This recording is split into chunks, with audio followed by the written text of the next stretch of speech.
Welcome to Off the Console. This is the hottest new podcast where we talk about games and tech and generally anything nerdy that tickles our fancy.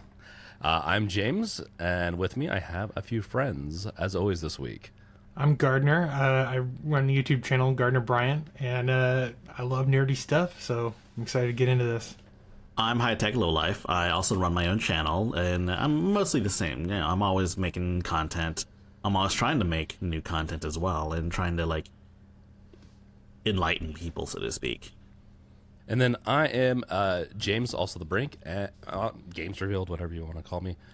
And I also make things for people to ingest in their daily lives of consumption of this, continuing life of ours. So today we are going to be covering Death of Concord and the studio that made it. We also have some Monster Hunter news. The new M4 Max came out, and there's some interesting things we can talk about there. And NFTs. Ubisoft decides to see if they can tarnish their brand even more.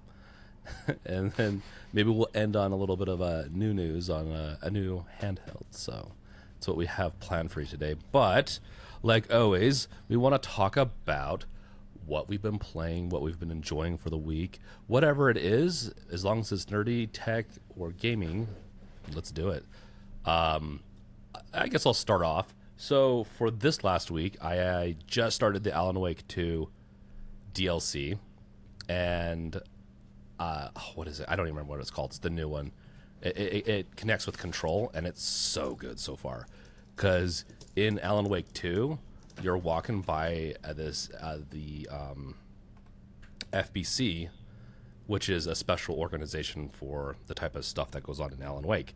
Well, not really. It's actually from Control more, but then it pops up in Alan Wake, and you finally get to go into that cutoff area of this heavy forested place, and it's a horror-esque game, and so I've been digging that a lot. I've been streaming it a little bit, and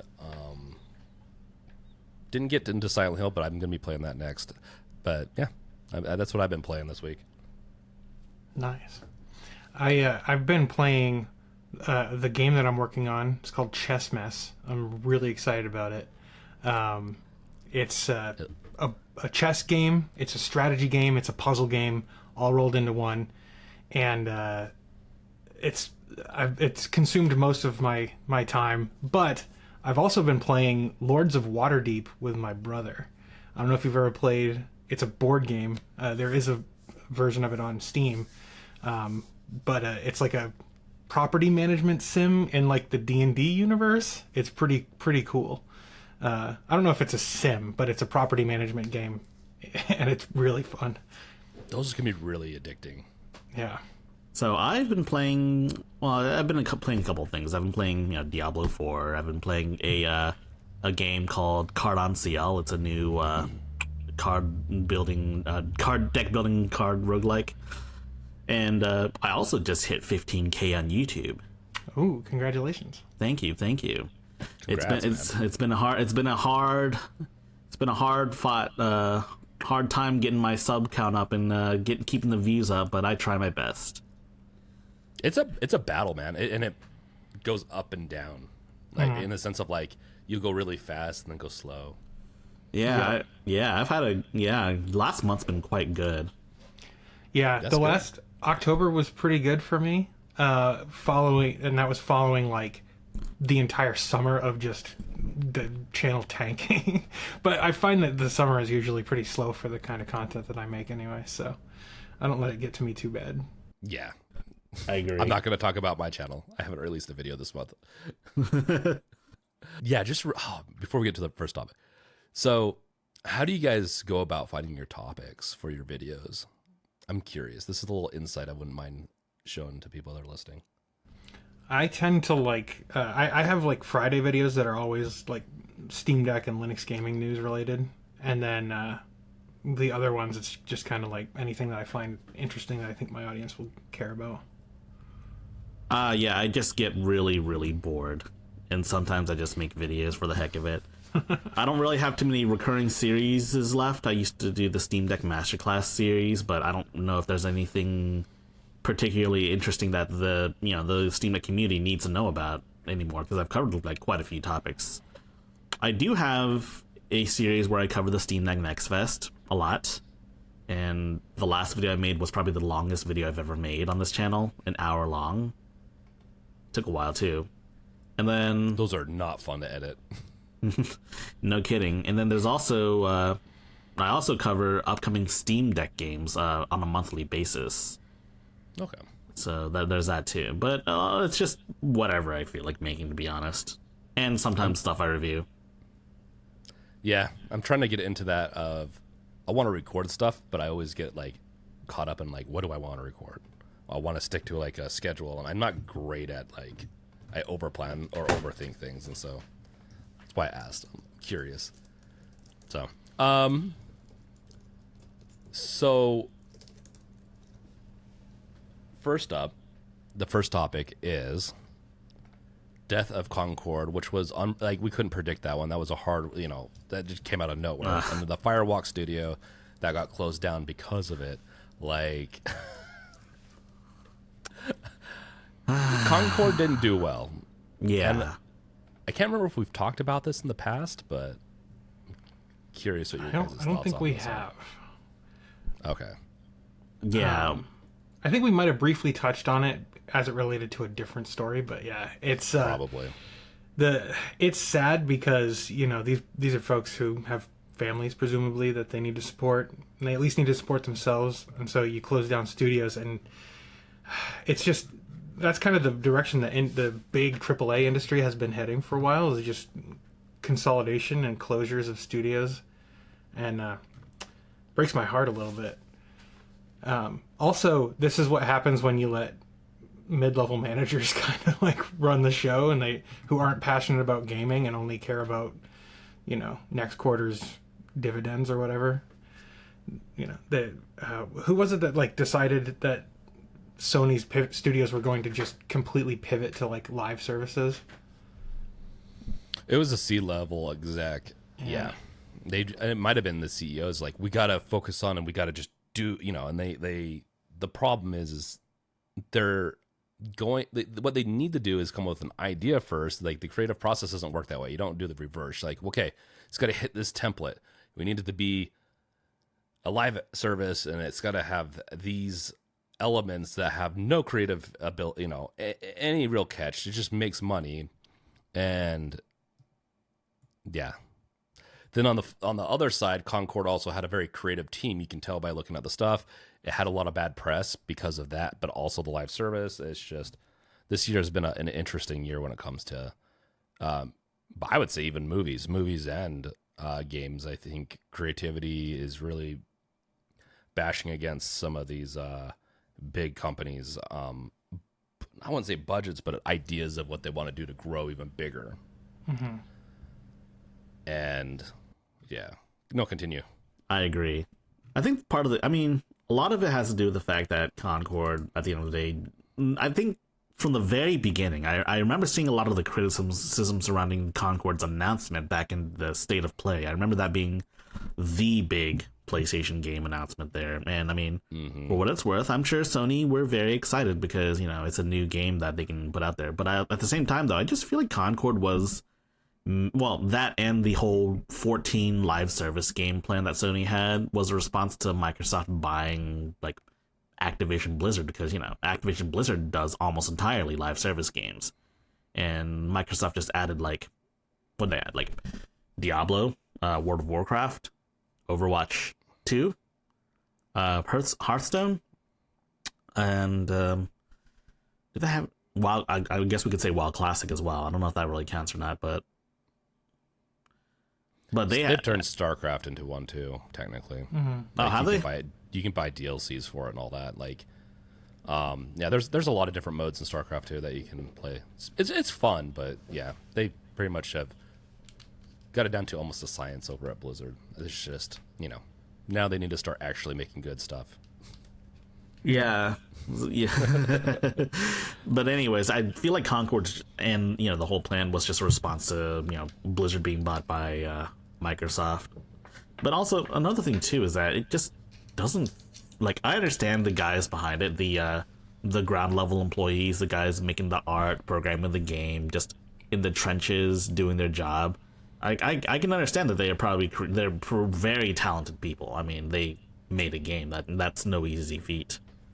But at the same time, though, I agree with Gardner. It feels like a C-level exec game, like designed a game. Because I mean, do we really need another hero shooter?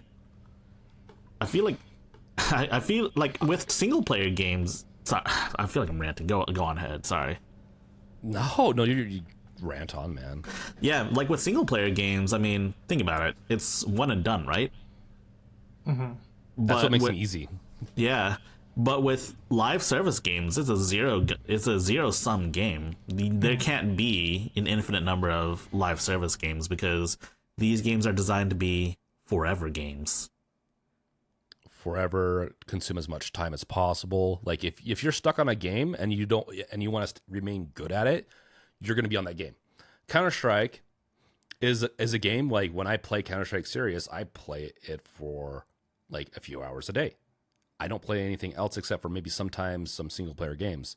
That's why I don't play those games as much anymore, like Counter-Strike. They're just not as fulfilling anymore. Yeah. You also got to consider who Sony caters to typically, right? Like Sony is typically known for their single player games and their single player exclusives. That's what they do well. And for them to pivot like that to online games, I mean, there are a lot of online games, online like live services, whatever they want to call it, for PlayStation, but most of them are third party. I can't think of more than a handful of like other like Sony exclusive live services, right? Like most of the ones I can think of are like PC games, right? Right. Yeah. They had like Star Wars Galaxy a while ago, and that's like the big one that's coming to mind. It's not a realm that they're really good at, and putting all this pressure onto the studio to do this, albeit the design is unique, but not unique enough. Whenever I've watched stuff on it, I was never intrigued by it. It just wasn't. If they would have probably maybe reorganized how this was and did drop the whole hero shooter, but did a hero shooter like story based or dungeon crawl or something like that, could have been very interesting. With what they kind of had, they could have done something different. And they're just not really good at understanding. Like they built a ton of assets and they built a world. They could play. They don't have to release it. They could have gone back to drawing board and maybe restructured how this all works. And companies aren't really good at this. What they are good at is spending money quickly to try to get to the that golden goose, and then when it all falls apart, laying off the people that aren't really responsible for a lot of the decisions that got them there. But they can on this one fall back to that because it had very bad PR from people that are the anti-woke party. Really didn't like it because a couple statements from people like designers and stuff like that mentioned on Twitter. But I've seen those so many times, and then you go to play the game, you're like, if you don't read X, then you're just going to enjoy the game. It's you won't notice. That's the funny thing is people get a little too uppity about things like this. Yeah, it's unfortunate, but I'll tell you, I'm not going to play it.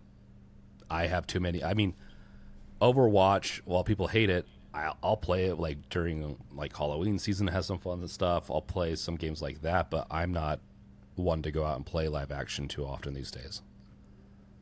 Yeah, I think the last like live service that I played was probably Call of Duty 4. Like Modern Warfare, like a long ass time ago. Like I do not play online games. Oh no, Rocket League when it was like hot. I think that was the most recent one. But I don't play online games. Like I just don't do it. And so and Sony has been I have like very highly esteemed for Sony because they make great first like single player games. So I really enjoy a lot of their stuff. When they pivoted, I had no interest in any of that, any of the junk that was coming out from them. So I don't know. It just feels like they're abandoning their audience, and or at least maybe they're pivoting back now. But gosh, I just have no interest. They'll pivot back. Yeah, they'll pivot Absolutely. back. But unfortunately, they're going to lose a lot of talent because of this. They don't. These companies, they get away with it because it helps them. Yeah, and they lose sight of the fact that, like, when you have a golden goose, the valuable thing isn't the eggs that it lays; it's the goose, right? Like, Yeah. The studio That's a good is way. the golden goose, right? The studio is what's crapping gold, you know. And if you, Okay. Well said. Well spoken. Well spoken. I don't know where I was going with that, but I wanted to say crapping No, it's good. gold. It's good. I love it. Yeah, but I mean that's kind of how the AAA industry is right now, right? It's like they want the games, not the studios, right? And it's like the studios are the ones making the games. If you destroy all the studios, you're not going to have an industry left. No, and that's what's difficult is that they have, like, I can look at this game. I can tell you right now, like, a lot of the people involved in this are very talented. It's very well put together. Maybe the art director, maybe the story. There's a lot of directors that go into play that maybe they were the problem too, along with it. Mm-hmm. But instead of figuring that all out, big companies don't want to they don't value, like, obviously when they shutter a studio and if they don't retain any employees, they don't value actually who's making the game, and it's really bizarre. And they are able to get away with it in the game, in the sphere, because game developers don't have a choice. Everyone does this except for indie to medium-sized companies. They usually try to retain as much as possible, but the big dogs can keep on doing it. And it's one of the reasons I didn't go, like, I do game development on the side and for fun, but I would love to have an indie studio one day. I avoided the industry for this purpose. Like, I don't want the extra stress of having to know if I have a job in a year or two. Mm-hmm. Like, that's not cool. And it's very detrimental to creativity. And I don't think, like, you can definitely point probably like a dozen different things of why AAA games, which we've talked about multiple times already, are struggling. And this is one of them. Creativity does not do, it can do well under pressure, does not do well under a crumbling building, in my opinion. Survivability is what it is. People are going to do whatever it takes to survive, but I don't know if I believe the creativity is going to come out of that. Agreed. Well said. Yeah, very well spoken. Yeah, one, they've got to start splitting those budgets down. They need to stop doing massive $300 million budgets and start diversing that. Like, actually treat it like, investment plan. Invest in multiple small studios, and if they fail, that's fine. It's the whole point, is that you want, like, Valve does this fairly well, maybe too well, where they have a lot of different projects. They have little mini studios in there and people that are working on things in their studio. And if it doesn't do well, they scrap it. They're not going to use it. But they don't. I'm sure they jettison a lot of employees, but you don't hear about massive layoffs typically from Valve. Valve is a very small team. Like, it's like less than 100 people, as far as I know. And so that's their problem. Honestly, they don't know how to scale well. Yeah, that's another side, and so burnout can come from that. I know people have left probably because of that. Because you can only take so much of, like, the stress. But yeah. Yeah, they also, like, acquire studios and then put them on projects, and that's how Half-Life Alyx came about. They bought, what was the Campo Santo? They bought them to do Half-Life Alyx, and then they've bought so many different studios. Yeah, they also bought the guys behind Risk of Rain. The guys that ran Hopu Studio, or Hopu? How do you pronounce it? I don't know. But those guys, and they're working on Deadlocked. Right. Oh, Deadlock is really good. See, as a hero shooter, that one is good. I wouldn't say it's great, but it's good. If they can just polish it a little bit more, I think they have something there. But it's unique. It's different. Isn't it still in beta or alpha? It's still in beta. It's in whatever they want to say it is. Yeah. Because right now it's weird. Like, if you played it 2 months ago, there were legit, I think, icons missing. It doesn't have like marquee art or key art or anything like that on Steam either. So like it doesn't have a logo in the Steam library, and it doesn't have like the box art there. So it's still early, but it's, you know, they I think they did the right approach with that, where they did kind of like the early Facebook thing where it's like you can't get in unless you know somebody, and that gave it some mystique, and that really built a following around it. And I've tried it, and it's interesting, but it's really not my kind of game. Especially when like I was pretty late getting into the beta, and then like everybody was so much better than I was, so I'm not probably gonna play it, but it's cool to see a new Valve game. I've only played bots.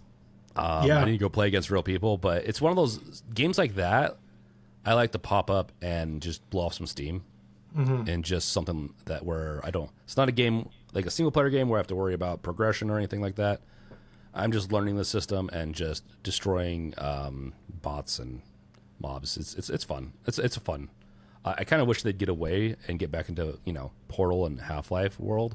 Yes. I do think it's a distraction, and I want them to stop getting distracted, but it is a fun game.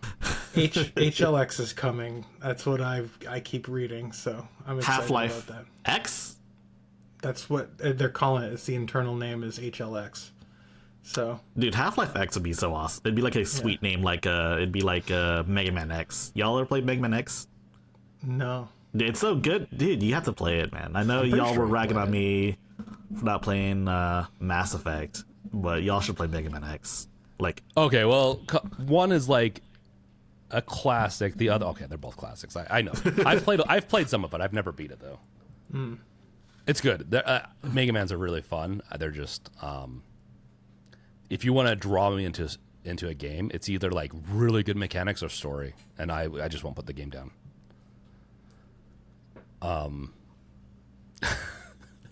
This whole episode's going to be just talking about this Concord and the death of all this.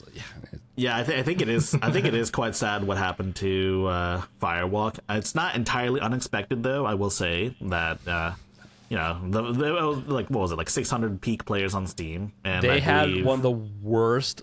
They probably had the worst launch ever of a AAA. I couldn't imagine how bad things are. I'm wondering which one did worse, this or a Suicide Squad. This one by far. This one, because I know Suicide Squad did pretty bad too, but Suicide Squad has an IP under it, right? Yeah, it's got, so that's yeah, like Suicide Squad had the hype behind, you know, A, being in the DC universe, and B, being developed by Rocksteady, who have had a proven track record of making pretty good games. Yeah, if you read the story on that too, it was a mess, and people knew it was a mess. So yeah, Concord failed and died, and so did the studios. Speaking of which, you know that Amazon series they announced, Secret Levels? No, maybe. So it's like an anthology. It's like an anthology series that they're gonna put on Amazon Prime, and it's supposed to feature like one like different game per episode. It's like an adaptation. It's like a sort of like single episode adaptation of a game or whatever. And they have like a bunch of different ones, and they're supposed to have a episode based on Concord in there. Interesting. I mean, they should do it. I'd watch it. I mean, I don't see why they'd remove the episode. I mean, it's probably already made and everything too, and Amazon already got paid to do it. So I mean, why not, right? Maybe that'll revive Concord if it's any good. I mean, from my understanding, didn't they just like they closed the servers and they like issued refunds for people to return like physical discs and everything? Like you can't even play it if you have the disc anymore. Yes, yeah, that's right. Like Sony made literally $0 on it. Yeah. Oh, they did not. This was a write-off. They're getting a big tax write-off this year. Maybe they'll make like Concord Strikes Back. Concord but single player. Nice. I'm here for that, dude. If they recycle that, what they had there, they could probably recycle it, change up the textures a little bit, and then just call it a Star Wars game. And I would, it'd probably be good. It looked a little bit like an edgy Star Wars game, without any like their color palette they went with was very Guardians of the Galaxy like. No, I don't know. No. It doesn't have enough color for like the type of game it is, so it's very bland in some areas. That's what it seemed like to me when I watched it. Even though it does have color, it was weird. It didn't pop well enough. Yeah, I think if it were a little more stylized, it might have been received a little better. It might It was have done. stylized quite a bit, but yeah, like the wrong color palette. You know, Like if they leaned less into the whole like photorealistic like sort of vibe, motion capture vibe. I mean, like I think that might have done the character designs a bit of a might have done a bit more favorable for the character designs. But I mean, it's hard to know without them doing it. So with the characters, like everything's fine, but if you're gonna go do photorealism with this type of world with like very exacerbated tactics and skills, it doesn't fit very well. So you gotta, if it's photorealistic, you gotta put little unrealistic edges to the characters, whether it be like bright colors and areas like that helps with it. Like photorealism is not bad depending what type of game it is. If it's a horror game, yeah, sure, let's go that route. There's a lot of cool ones coming out, but with a game like this, you gotta blur that to make it just. Because everything just kind of blurs into the back, like into the whole frame. As every time I saw a video on it, it wasn't appealing to me. And my monkey brain. So I've been looking at this Secret Levels thing. They have Outer Worlds, which that studio was shuttered. They Concord shuttered. I think Outer Worlds. Yeah, Outer Worlds is what is it? Outer Worlds the one I'm thinking? No, Wild. Oh, never mind. It wasn't. I was thinking about a different game, but a New World, of course, Amazon's thing. Like the Secret Level stuff looks interesting, but honestly, none of the games really pop out to me except for Outer Worlds. There's an episode for Mega Man. Oh, at least so I've heard. But anyways, I think speaking of Mega Man and Capcom, I think it's time to talk about the Monster Hunter Wilds open beta. Have you guys tried it out yet? Nope. I haven't either. I have not. I have not. Are you gonna say they're gonna fail? Is that what this like? Is that why you're transitioning to this? No. I don't think it's gonna fail at all. I think it's been very successful. I have launched it to do the pre-shader caching, and I'm gonna try it out probably later today. It looks pretty fun though. It doesn't play very well on Steam Deck, as per Deck Wizard's own video. It plays a lot. Yeah, it plays a lot better on like the Z1 machines. Not that surprising, to be honest. You know, major AAA game in 2024. I mean, ever since the Steam Deck came out, anything new that comes out is going to be a hit or miss if it's going to run. Like they're not optimizing for Steam Deck. They could, but we're limiting all this stuff based off of the RAM we put into these devices, and also certain other aspects. Like it's unfortunate, but. I'm never hopeful that any game coming out is going to be, especially if it big open world games, if it's going to work on Steam Deck. Are you a big Monster Hunter fan, High Tech? I used to play them quite a bit. I played them on the 3DS a lot. That's where I did most of my monster hunting, to be honest. I haven't played it in recent times because, you know, responsibilities. I'm not a stupid college kid with infinite time anymore. But yeah. Well, actually, I didn't have that. Not with that attitude. Damn, you got me there. But yeah, it's Monster Hunter. Hopefully I'll get back into Monster Hunter Wilds. It looks quite fun, but not a Steam Deck game. And you know what else isn't a Steam Deck game either? Apex Legends. Oh, Not anymore. Not anymore, that is. That's God damn it. So they dropped support for the Steam Deck, citing, you know, the fact that there are a bunch of cheaters on Linux, and that there's even cheats where there are cheats for Windows that spoof a Linux operating system, or at least that's what Respawn is saying. It spoofs a Linux operating system as such it runs like it gets undetected. I don't know. It's some crazy stuff, man. But I mean, on one hand, for the longest time, I've always thought that it was just an excuse to not spend resources on like managing the Linux players. But at the same time, though, this made developers coming out and saying that Linux is like a massive attack vector that makes the game just more vulnerable in general. This many developers can't be wrong, can they? Yes and no.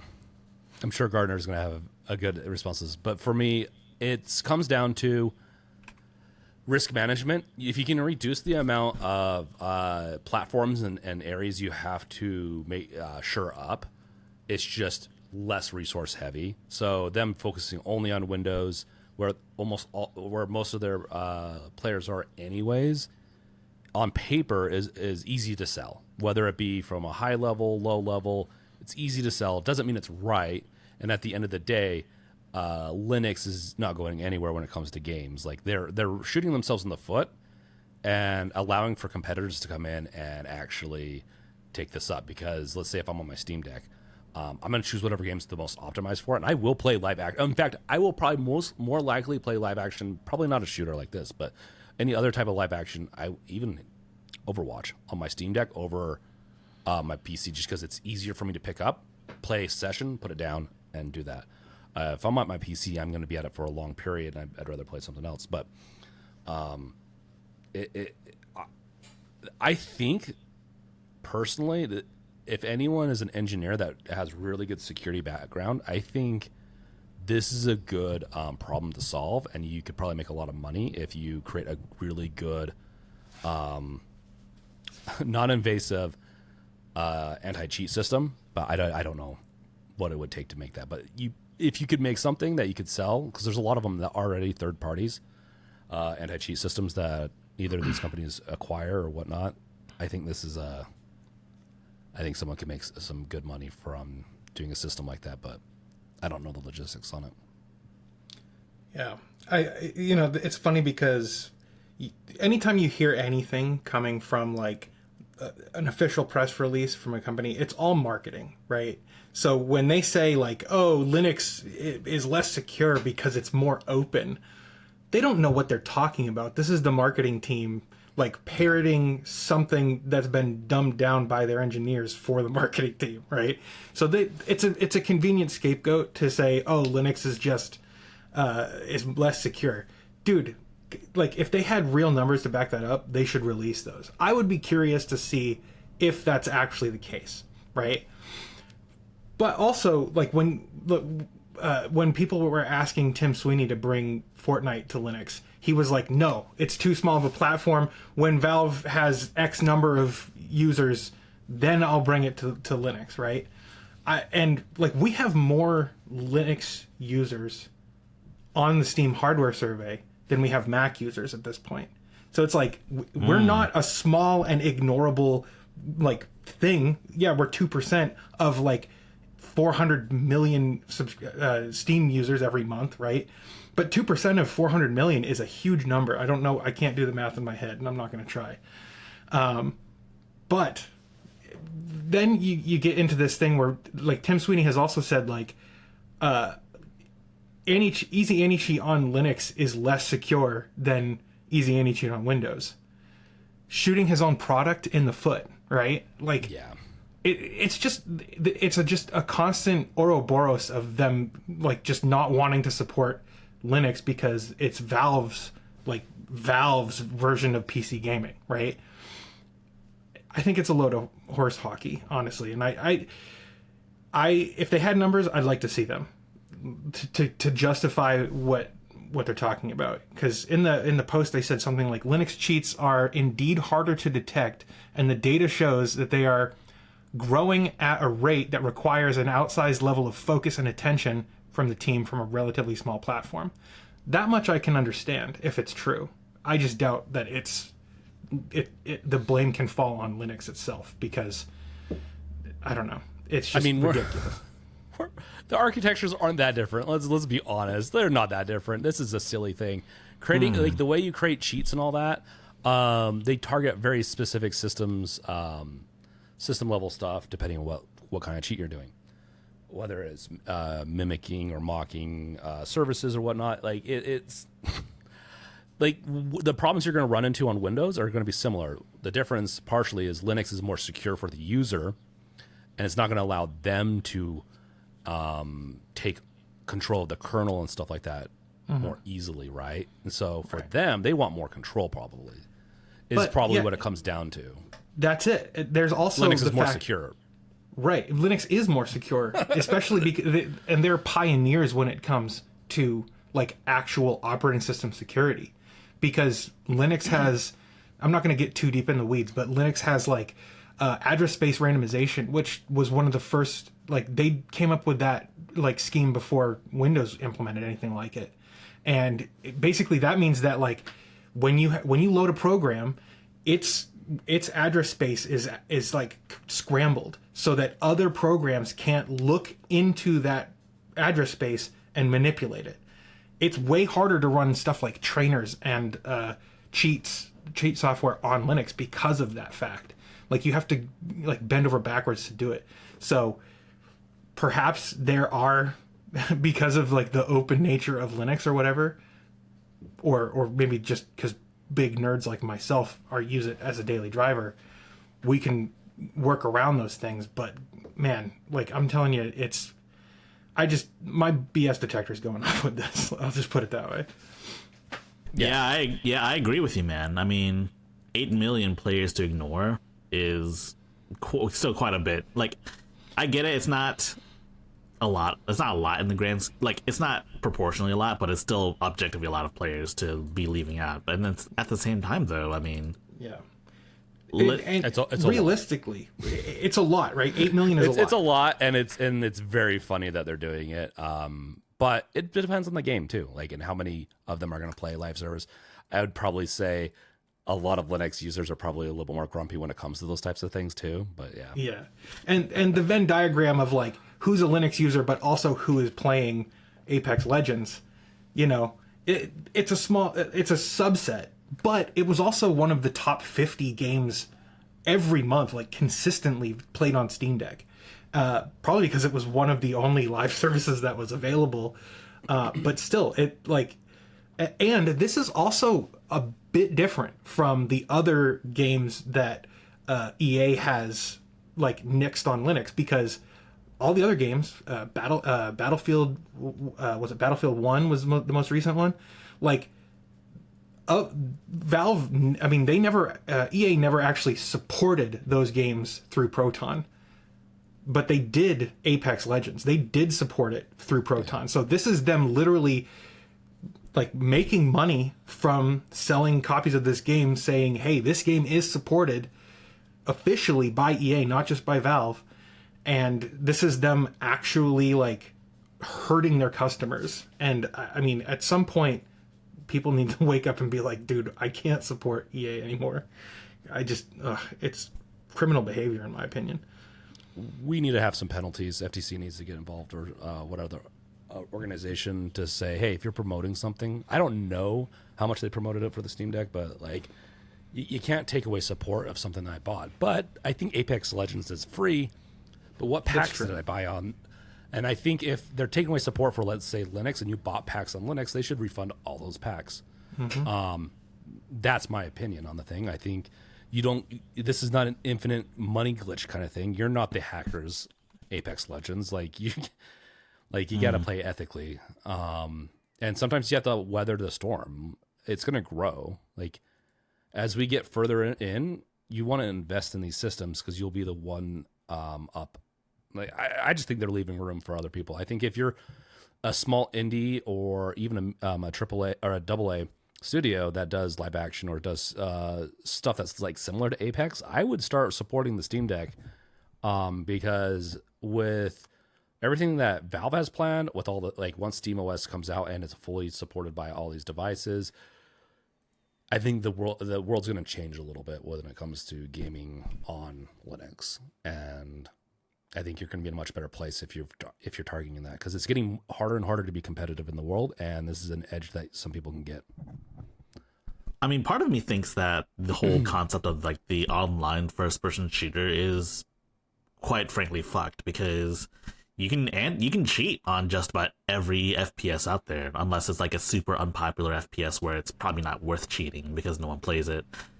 Like Concord, no one ever made cheats for Concord. But at the same time, though, 100% anti-cheat free. Oh, that would be. They should have marketed that No one plays it, so no cheers. But at the same time, though, like, we are starting to see the advent of AI-powered cheats, and cheats that don't even run on the same computer as the game itself. I mean, you just take a computer, you run it through a capture card on, like, a different computer, and then you have the AI, like, aim for you still. And the computer's none the wiser. Like, what's gonna happen next? Are they gonna, like, install the anti-cheat onto our routers and then inspect every single, like, device in our network? Oh, man, I wouldn't put it past them, dude. It's hard because at the end of the day, I know plenty of people that play online and they're really sick of it. And they talk about cheating all the time, albeit sometimes I think it's ghost cheating, meaning they didn't do as well as they were hoping.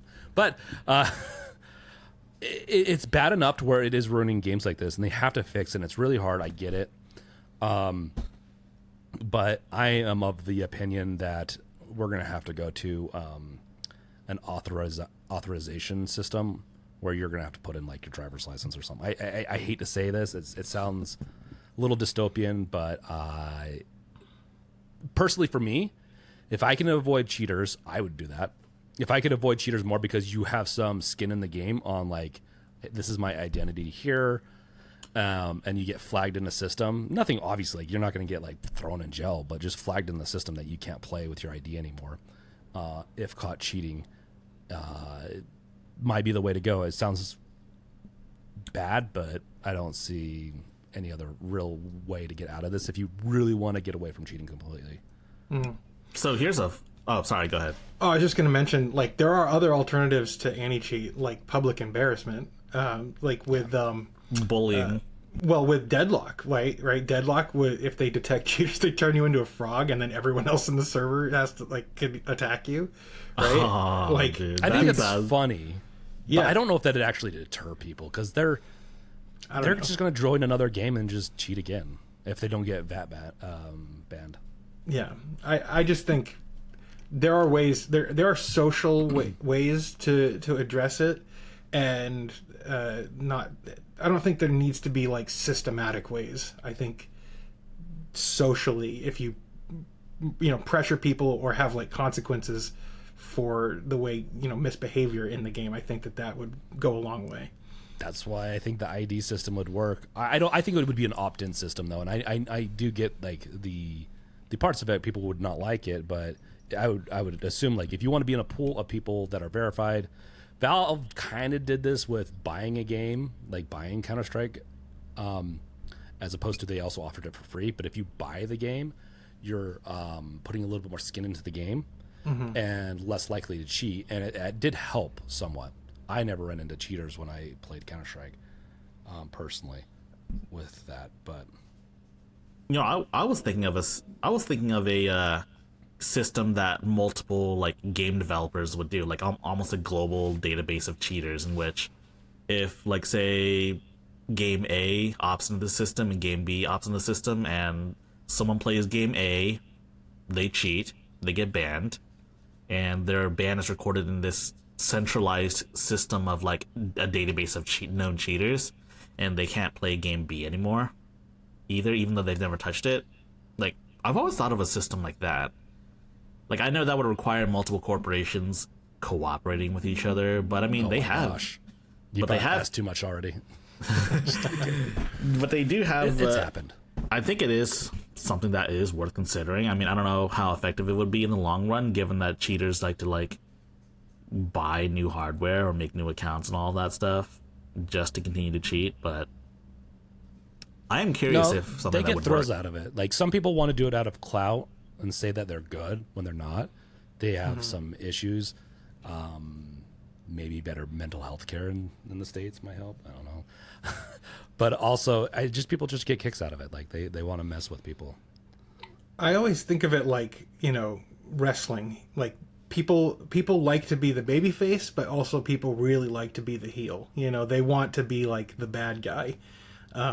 It gives them justification for their miserable existence, maybe. I don't know, but it's you get a rise out of people, and there are a lot of folks, especially neurodivergent folks like myself. I'm not saying I cheat, but like, neurodivergent folks, I can understand the mentality of, wanting to get a rise out of people. You heard it here first. Gardner's one of those. He's creating the hacks, man. Oh no. Oh yeah, Aimbot Pro over here. Aimbot Pro. So yeah, cheating is a scourge. I think I think it's the worst problem the Steam Deck has. Outside of Really? like, I genuinely think so, because it's not something that can be resolved with a Steam Deck 2. Because let's think about it: the Steam Deck 2 comes out, you still can't play Destiny 2, you still can't play Apex Legends, No. you still can't play Grand Theft Auto Online on a Steam Deck 2. Despite the No, but yeah. it injects a lot more devices into the ecosystem and potentially a lot more players, because hand-me-downs will happen. Like my Steam Deck will go to my son.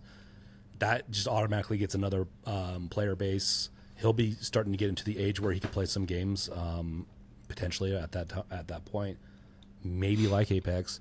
So yeah, I think the growth, like showing in numbers, like if you can show that people are going to play it and how much they're missing out, they're going to do the analysis. They'll do it. Obviously, they're not making enough to warrant the trouble that they're going through right now, but it will resolve. Like I really do think it's going to resolve itself eventually. We just have to. Yeah. It just sucks for the people that really liked playing Apex Legends on Steam Deck. Yeah, I see it in my comment section all the time where people are like, well, why doesn't Valve just like open up the kernel and let any cheat on Linux? And it's like, that's not the problem. Like, I agree with you, High Tech. I think like I think the biggest issue with the Steam Deck is anti-cheat. It's the developers, right? The developers who are locking out players on Linux. And, you know, it brings us back to this story. It's like the reason that they're doing it, we don't have a clear answer, but it is clear that it's a huge issue because there's lots of folks who buy a Steam Deck hoping that they can play Fortnite on it, and then they realize how difficult it is. You have to install Windows on your Steam Deck in order to play Fortnite, and it's crap. You know? Yeah, like I don't like Fortnite all that much personally, but like, doesn't it piss you off a little bit to see that the Nintendo Switch can play Fortnite just fine? Mm-hmm. And the Switch is also quite hackable, I might add too. Oh yeah. Wait a second. What is the Switch built on? That's not a Unix system, is it? Tegra. It's Unix. I know. Yeah, it's BSD. Every Microsoft's is a Windows based, I think, but all the other ones are Unix based. Yeah, I mean, a lot of the world's like centralized server systems are based on some sort of Unix operating system. No, probably the world's run on Unix. Yeah. Mac, pretty much. Sorry, I keep on railroading you guys. Pretty much everyone except for Microsoft, and Microsoft even has Unix built into it somewhat nowadays too. You can download packets to do Unix development and run the console and stuff, but that's a whole other thing. It's kind of funny how they're going about it in some form or fashion, but I think it is that control. It's that kernel control because. Windows allows for it. You essentially install an anti-cheat virus almost. Like I've mentioned before, I've not been able to open up other programs because of Valorant. I don't play. I want to play Valorant, but I can't because its anti-cheat will not let me have other programs on the system, which is some of the laziest bullshit I've ever seen from companies that can't figure that out. Mm-hmm. Sorry, the whole anti-cheat, these companies are very like, there's a lot of articles on them. They're really not even that great at doing it. That's why they had to do kernel level. And I think I just think this is rife for opportunity for other studios to come in or not studios, but like groups to come in, build a really good system, anti-cheat system, whether it be based off of the AI chips on these new up and coming. Let's say the new Steam Deck 2 has some AI chips on it, which are really good at doing machine learning and repetitive processing, and that could help with filtering out and all that, but or figuring out cheating. But that's another thing. You could do it. You could potentially do it on the hardware level, and anyone that has a Steam Deck, if they're cheating, you could lock them out. But then it's your device. That's also another hairy thing, you know. There's a lot of solutions potentially, but how invasive are they? Yeah. So see, cheats suck, anti-cheat suck, cheaters suck. I don't blame the developer. Like, I don't blame the developers for wanting to secure their games, but it is still an unfortunate situation. I want to see what I want these, because I think Apex Legends, I mean, just them being on the Steam Deck was great, but I want to see them be collective and work together and come up with a solution to this problem, which we could easily come up with. I think we could easily come up with a solution if people worked together on us and actually had some incentive, but I just don't think there's the incentive there at times. Yeah. One last thing. So. I'm sorry. Team Fortress 2. Did you guys ever play Team Fortress 2 over the past few years? Like, they've gotten better, but there was a period where if you entered a game, it was all bots cheating. No. Just all you get into it, and they're just like, I'm like, who has bot farms that just want to ruin everyone's life? Because you'll get into games that have everyone a bot except for yourself, and they're all cheating, and you're just like, what is this? Like, what evil mastermind did this? Like, yeah, I think with TF2 you can earn stuff that you can sell. Yeah. On Steam, so that's like a kind of a perverse incentive to just farm like item drops.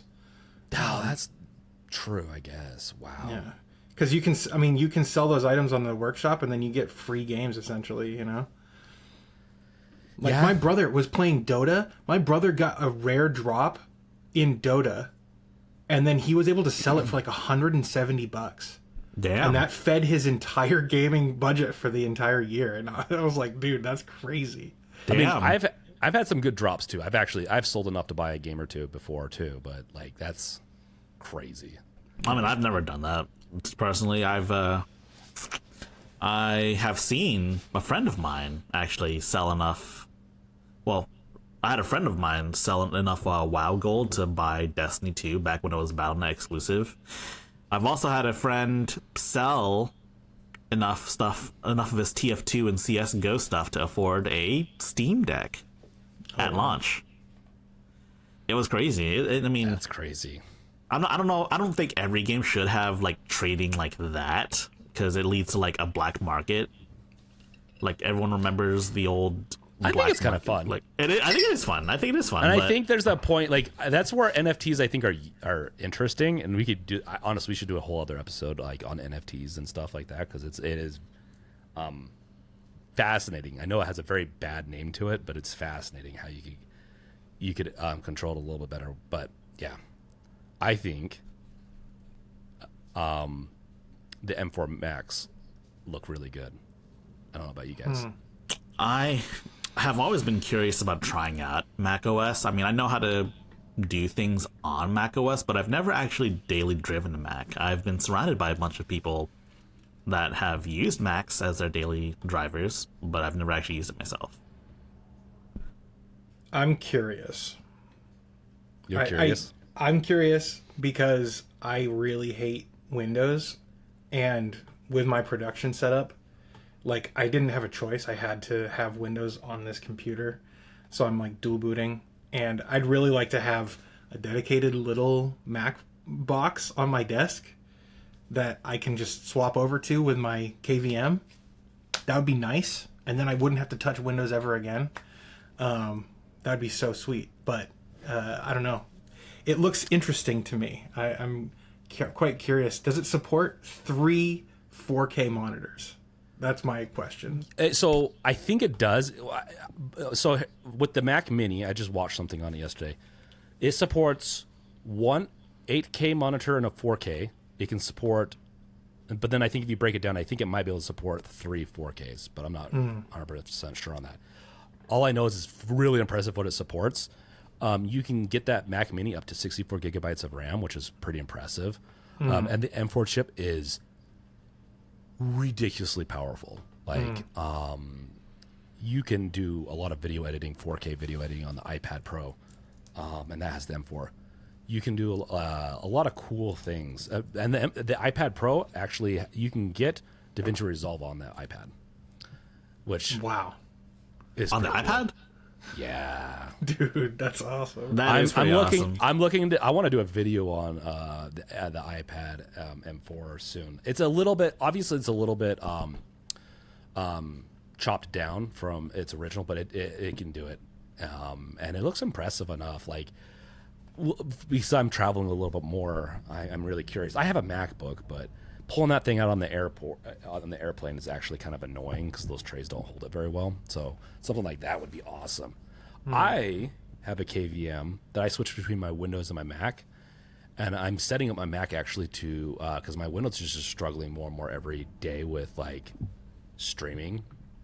It's 3090 and everything. I think the hardware's fine. It's just I don't know if it's Microsoft software sucks more and more, but I'm gonna start streaming I'm gonna use a capture card probably and stream from my MacBook because it handles it so much better.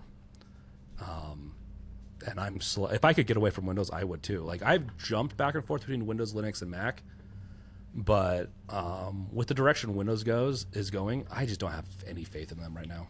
No, as a company or as an operating system, I never thought I'd get to this point, but I usually try to stick in Mac or Linux these days. Mm-hmm. That's fair. Yeah, there's a student discount where you can get it for $500 instead of $600. And my cousin just enrolled in college this year, so I might have to bum his status as a student to get myself a MacBook. I mean, a Mac Mini, actually. What are you rolling right now?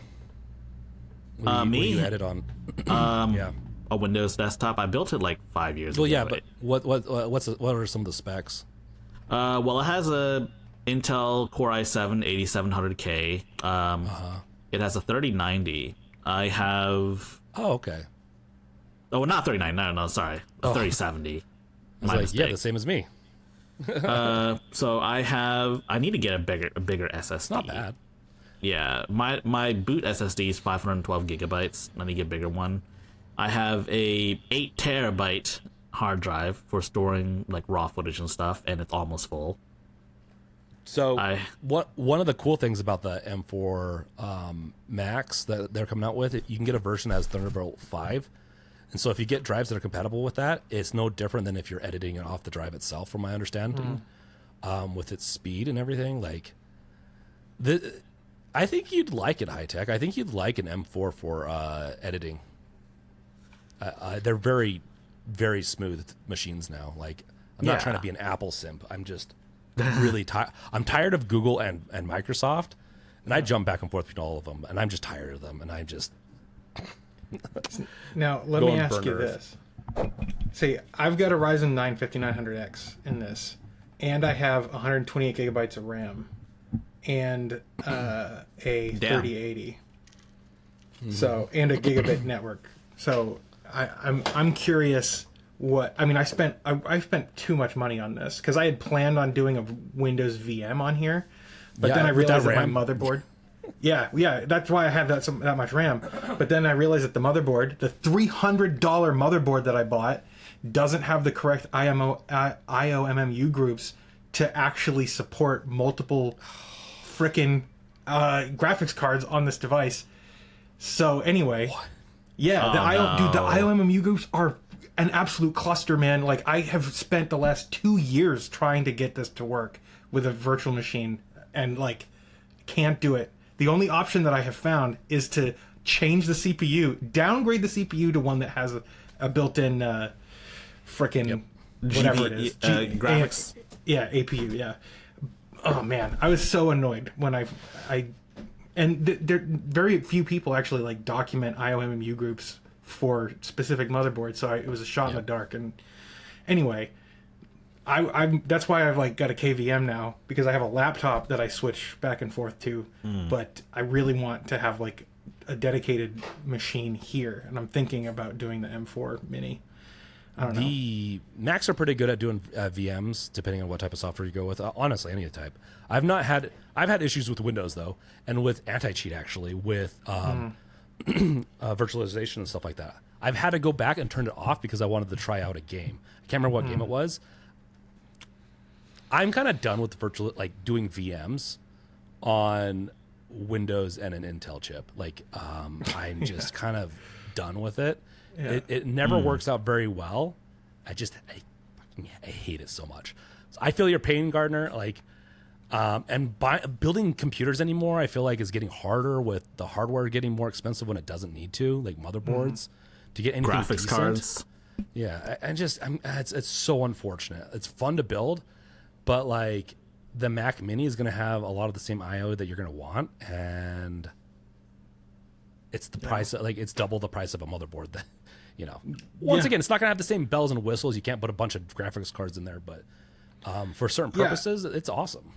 Really, I would have it just for video editing and probably for photo editing because I have Affinity and I have DaVinci. And so those two things, that's the only reason that I need Windows.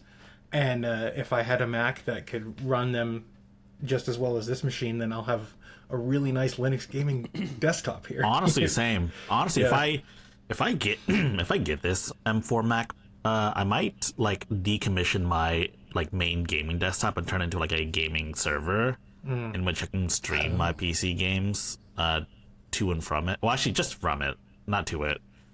But yeah, and then I would just use my Mac Mini as like the daily driver when I'm not playing games, like doing my video editing. And then what would you stream? Would you just use the Steam software, or do you use something like Moonlight? I haven't used Moonlight much yet. Well, if I'm playing off of a Steam Deck, I feel like using the Steam, the built-in Steam service would be a lot easier. I suppose the only issue I have is trying to figure out how to install software remotely, but I guess without having to like... Well, I'm actually... damn, I wish there was a way to like tell your Windows PC from your Steam Deck to just install software. Like, if I'm playing games on like a Steam Deck... If I'm on my Steam Deck, right? And I haven't remoted into it yet, but I want the Steam Deck to tell my main gaming desktop to install this game or uninstall that game or whatever, right? Yeah. All within game mode. I wish there was something like that I could do. But as of right now, the only way to like install games onto like your gaming desktop remotely is to use the app on your phone. Yeah. It's kind of a little messy. Yeah. I mean, I've looked into it because I'm developing software, Deck Revealed, on and off. It's an Electron app, and I have it so I can install like games, manage stuff on Windows and Linux, but technically it can work in Mac too. But doing all that type of stuff is kind of difficult sometimes. But maybe one day I'll get that project up and running better to then use it for streaming. Yeah, no, I wish I had a capture card. It'd be perfect. It'd be the perfect content creator device if they put capture card in it. Oh yeah, in the like MacBook, Mac Mini. No, Mac Mini. Sorry, in the Mac. If they had a little, if they had a little capture port for it, in and out, it'd probably be the perfect device for a content creator. They'd probably make a lot of money. I mean, they have external capture cards you can just plug in. They do. I'd prefer closer to the I/O, but yeah, no, honestly, I have an external one. I'm going to be trying it out. It's only a 60 frames though, 1080. I want to get a new one that's 4K and can do a higher pass through refresh rate, because then you limit your refresh rate and it's not as fun. Yeah, maybe I'll get one of these too. Well, we can. I don't know. I have my MacBook right here, but I use it mostly for work. But I've been doing more and more on it, and it's just so much more pleasant. Maybe I'll start trying to like stream games to it, and just because I use a KVM to switch to Windows, and every time I get into Windows lately, I've just been regretting it because I feel like I have to reformat it every year, and I don't even install much on it. It's a bizarre problem that's probably hardware based and also software based, but yeah, I don't need to dive too much deeper into all this. It's just this has been my like hyper focus for the year, is like how surprised I am by my M2 Mac and how powerful it's been, and quiet and all that. So did you guys see where the power button on this thing is? It's on the bottom. Oh, It's on the bottom. Well, here's the thing. Okay, we all like to complain and all that. Like it's a little annoying. You just have to put your thumb under and just press it. It's not too big a deal. How often do you guys turn off your PC though? I don't ever turn my MacBook off. I put it asleep. I'm running a Windows PC. I turn it off every night. I don't turn my Windows machine off. I put it to sleep. Yeah, I put it to sleep too. Wouldn't you still have to press the power button to like wake it up though? No. Or am I Depends. thinking of something else? Windows, if you have it set up right, you have pass-through, so you can just hit like a button. It should wake it up. Just depends on what kind of I/O and everything. It depends on how you built it. Intel, and then also chips, like some older Intel CPUs are supposed to do that, but they're this the whole tirade. It's another thing I hate Intel for, partially, is because they just can't get this type of stuff. Like, if you've ever had an Intel laptop before, like a Razer, and I throw it in my backpack and it turns on because it's in sleep mode. I don't know if you guys ever had that. Yeah, that's an Intel problem. Intel doesn't know how to make shit.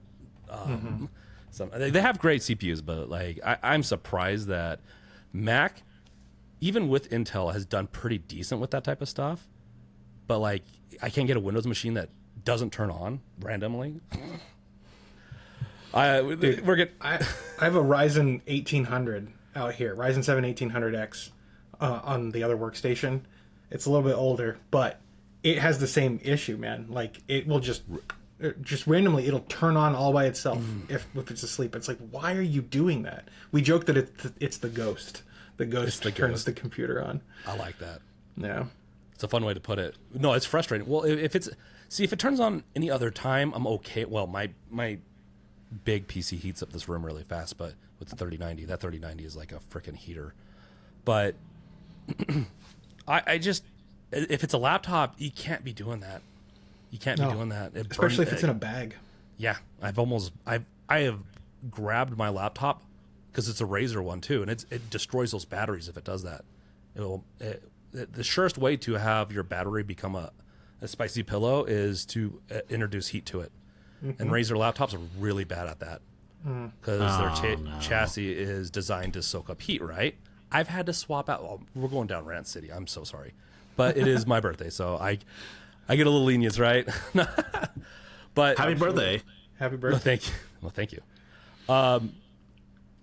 But I've had to swap out my Razer laptop's battery 3 times now. And I've had it for 2.5 years or 3 or something like that. Like, it's...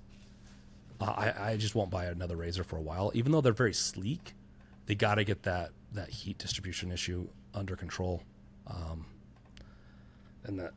So... Topic for next podcast. x86 was a mistake, yay or nay? x86. Not evolving away from systems is a mistake, is what I would probably say. Now, that'd be a fun one. We could throw that on as a future topic. But Retro Game Corps. I have time. Let's get through these topics. Retro Game Corps. What's up with that? High tech. So, The Verge actually wrote an article about Retro Game Corps being targeted by Nintendo, and they actually interviewed him. And from there, I learned a lot of things about Rust I didn't know before, like how he had a rare autoimmune disease, which is crazy, so he had to adopt a paleo diet. He actually wrote a cookbook, which I also didn't know either. He also managed a food blog, which I also didn't know either. Oh, wow. He also retired from the Navy. I didn't know about that, obviously. You know, it's in the name, Retro Game Corps. He retired from the Navy, and his final rank was a Master Chief Petty Officer, so he's a real-life Master Chief. Nice. Yeah. And that's cool. Yeah, and so there's a lot of things I learned about him, which is pretty cool. I've spoken with him a few times. I don't think I've ever spoken face-to-face on like a podcast sort of situation. We should try to get him in as a guest. I think that'd be cool. Oh, that'd be awesome. We should. He's really nice. I've been on the other guy. Oh no, I forgot his name. Oh, Nerd Nest. Nerd Nest. I couldn't remember the Nerd Nest for some reason. Oh, yeah, good thing this isn't, times. going out to everyone. No, I'm just kidding. Oh, I know, right? Oh god. Wait, let me take that again. We'll cut it out. But yeah, so evidently, from what I'm reading with the Verge article, it seems like Retro Game Corps is wanting to challenge Nintendo's claims. Yeah. Which I think is great, but I also am scared for him because Nintendo might drag him through the mud. They're going to do it.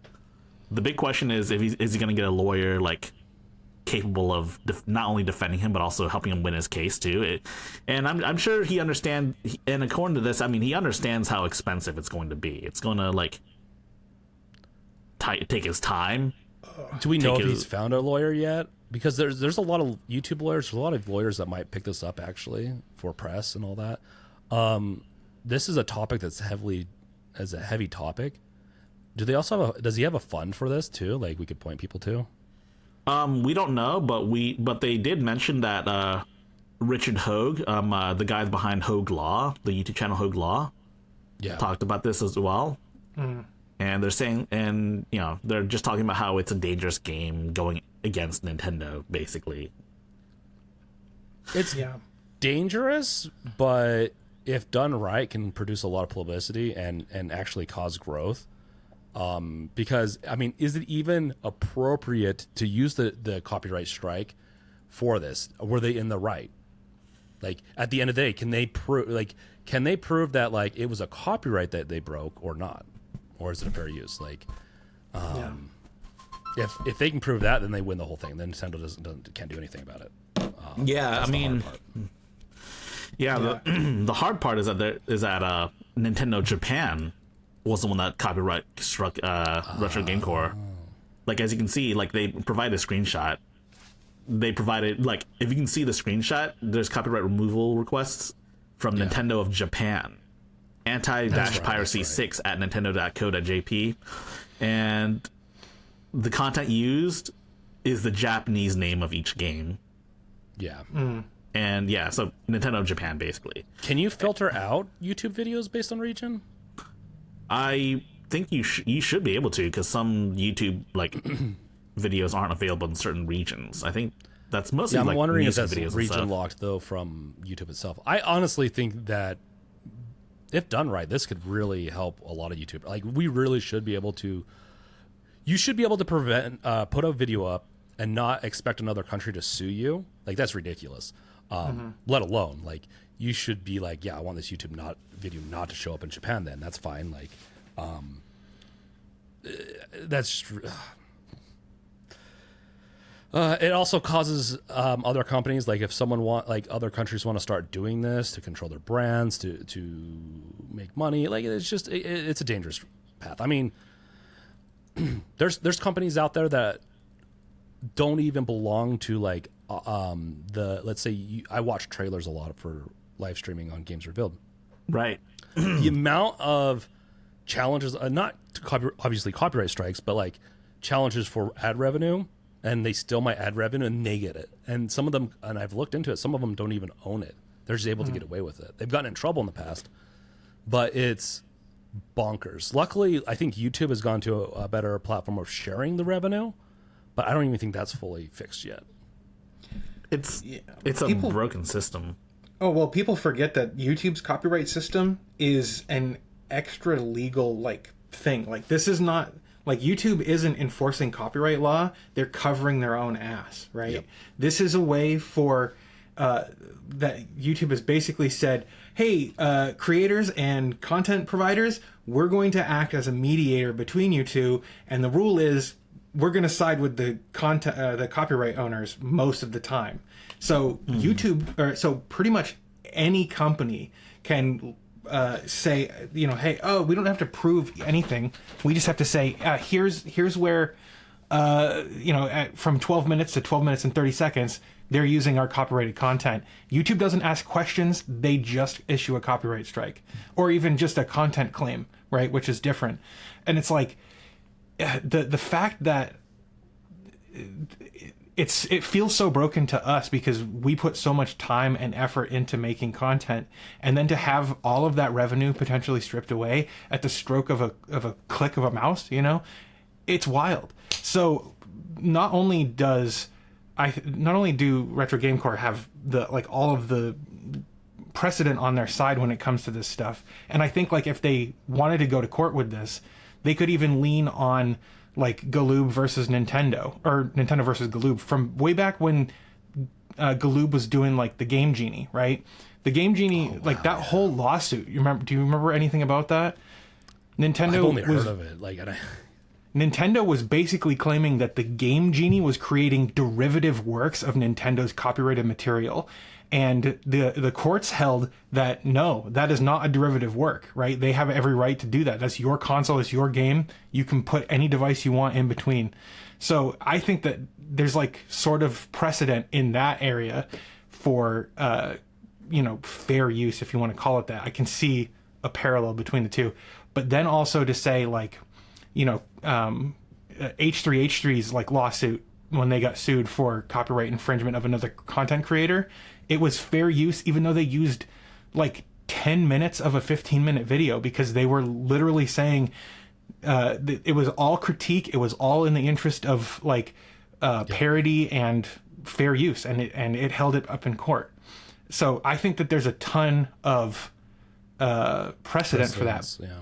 But also, they're screwing with Retro Game Corp's livelihood here. Like Russ, this is like it goes back to what I was saying earlier. It's like he has a family, he has himself to take care of, and for them to like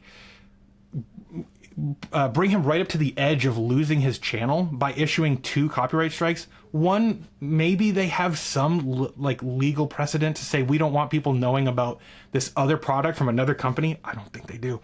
But that's like, not a copy. You can't do copyright right. on that. So exactly, exactly. They don't have any. I was trying to give them the benefit of the doubt, but they're jerks. Sorry, I could go for hours of ranting about this, but it's super obnoxious. I'm really curious. Like, so the lawsuit. So, do they have to deal with Japan then? With the lawsuit, does he have to deal with Japan then, or does he do a subsidiary like Japan USA? Because there's or not Japan USA, Nintendo USA. That's funny.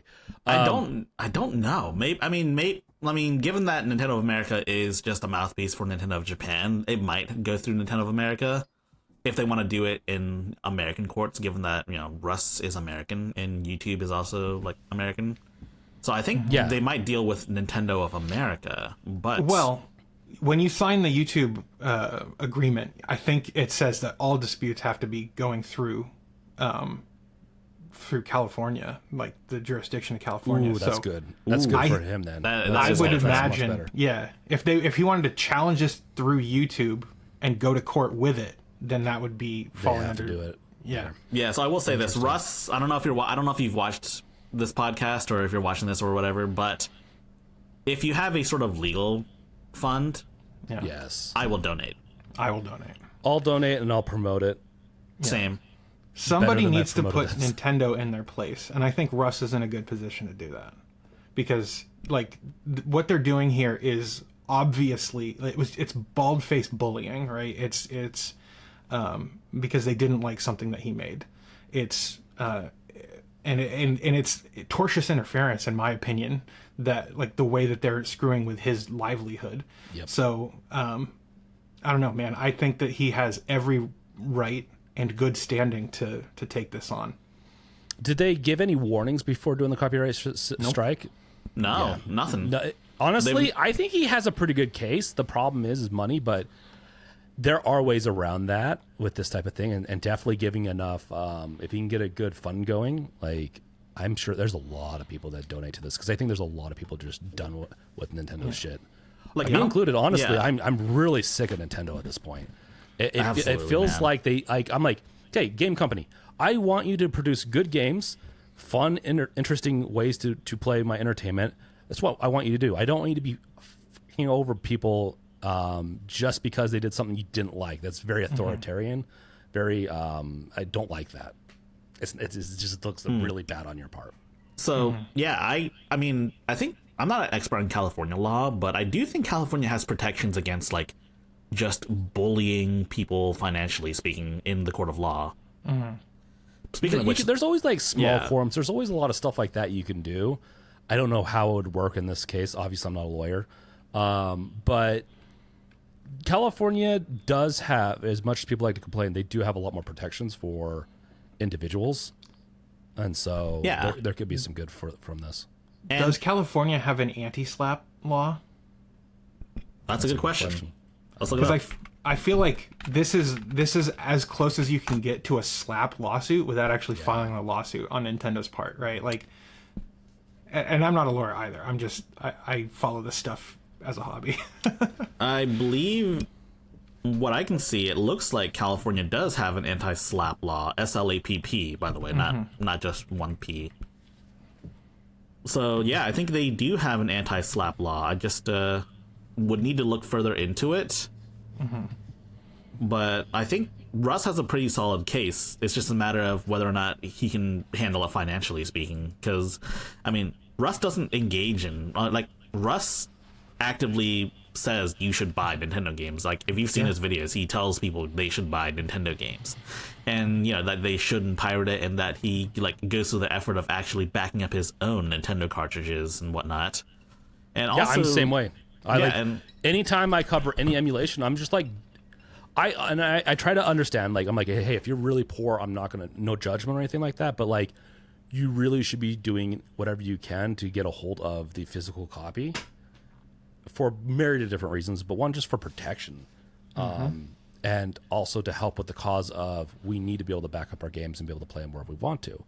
Like if we buy a game, just let us buy the game and play where we want. Stop getting involved in that type of situation. Yeah, like Nintendo has no right to do this to Russ. I think it's unfair. It's most importantly, it's pretty clear that they're just trying to silence him for good. Yeah. Like they did the same thing with Fox too, if you remember. Fox was emulating Switch games. Like he was among the first ones to have a Nintendo Switch to begin with, because Valve sent it to him early. And he was also one of the first to show off Nintendo Switch gameplay, and they silenced him too. And there was a lot of media coverage surrounding that as well. And they also went ahead and took down a bunch of his other non-Steam Deck related videos that were showing Nintendo games as well, if you remember. Oh yeah. I don't know if they gave him a copyright strike back then. I mean, even if they did, it was... I think they did some cease and desist letters, which is more the way they should be going about it, but it looks bad. They're like, honestly, for being so kid friendly, they're one of the nastiest companies out there. It's just nasty. I mean, they really are the Disney of Japan. Yeah, they're worse than Disney. I think they're way worse than Disney, and that's crazy to say. Like Disney is bad. Like Disney's evil. Nintendo is like orders of magnitude worse. Yeah, it is. And they might be the devil. Well, Nintendo might, or Disney might be just, one of the just one of the lesser demons. Yeah. Dude. Speaking of which, Nintendo released a new app called the Nintendo Music app, and one of the main criticisms behind it is that Nintendo doesn't credit the composers in it, which I think is also pretty bad too. Par for the course for Nintendo. They don't credit them, huh? That's crazy. That's wild. I think Nintendo is going to be in a world of hurt soon, because I think they're just making enemies everywhere, and I don't care how much money you have. They were almost bankrupt a decade ago, and so a fall can happen, and I don't know. Here's my prediction of how Nintendo's going to fall. Are you ready? Uh-oh. Microsoft is going to buy Nintendo and then close the entire division in like a week or something. Like that's absorb all the IPs. That'd be crazy. No way that's gonna happen. Microsoft tried to buy them in like the 90s, if I'm not mistaken. Yeah, well Microsoft tried to buy them like around the same time they were buying Rare, and it was like right around the time the Wii was coming out. And the Wii was like doing really well, so they were like, no. But I swear to God, like Nintendo, I mean, the Switch 2 is probably going to be like a banger too. But at some point, people are going to get fed up with the way that they're being mistreated by Nintendo, and it's just going to come collapsing down. Yeah, it's interesting. Like the Wii U did horribly, almost destroyed them, from my understanding. And so I could see them being acquired. They're pretty big, but we're in the world of trillion-dollar companies now. Whether it be Samsung, Nvidia, Apple. Honestly, I could see Apple maybe wanting to do an acquisition into that realm, but I don't know.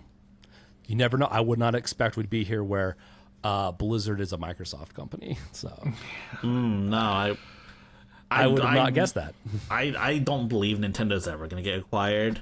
I think Nintendo would rather I think they'd rather sink the ship than like sell it to like Microsoft or Sony or anything like that. I agree potentially, but here's the thing: as CEOs and C-level execs, and as they are publicly traded, that can change all those things. Oh yeah. And because companies are like the bigger these game companies get, the worse decisions they make. You just never know. So yeah. True. I mean, I never thought Twitter would sell, but because it's publicly traded, people made it happen. So from what I remember, Elon Musk was originally trying to back out of that deal. Yeah, but then Twitter, the company behind Twitter, they tried to take him. They made him legally compelled to actually go through the purchase. Oh, they did. Yeah, they sued him. And let me just say, investor sued him because he made an offer and he was trying to back out of it. I think he did some brilliant business person. I'll just say that. Let me just say, the rebranding from Twitter to X is probably the worst rebranding in my life that I've ever seen. Yeah, I would have to agree. I can't send any links to my mom now, or else I might get yelled at because she's like, "What's that? What's X?" Because it's so close to that's the thing.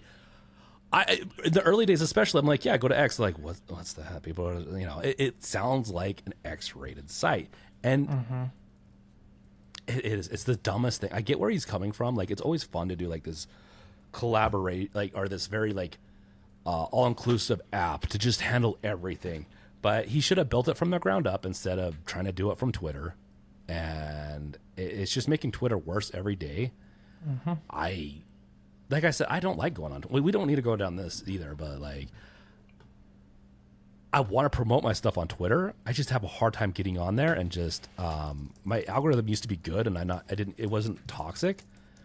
And now it's just I've unfollowed Elon Musk multiple times because I don't want to see his interesting posts, not any actual value to anything, and it keeps forcing me to see his posts. It's the dumbest product in the world. Mark Zuckerberg doesn't even do that. Yeah. The only thing I'll say about this is follow me on Mastodon. At Gardner Bryan at Mastodon.online. That's my... Mastodon is so much better. We can cut this out too if you guys don't want me shitting on things. My opinion leaks out sometimes. Oh no, Mastodon. We share the same opinion. Yeah, Mastodon is interesting with servers and all that. Mastodon's very interesting. I like it, but I have a hard time navigating that one. So NFTs, I really want to get in the NFT thing. Speaking of hard navigation of NFTs, NFT games. I worked for a company that did that did crypto taxes, and then I also worked for a company that did a platform for NFT games before the market crashed. And fascinating stuff. Whether or not that doesn't mean that I'm fully into NFT. I don't like the NFT games and crypto gambling and all that. It's kind of what it's become, and I don't like that. But the concept of NFT games is really cool, and a platform that would be, because that's what we were working on, a platform to have portable assets and player profiles based off of the blockchain, and that's the ledger, that's the truth, and you can control that however you want, and then consume it in whatever game you want, and control maybe some of the data and some of the assets. Was such a cool idea.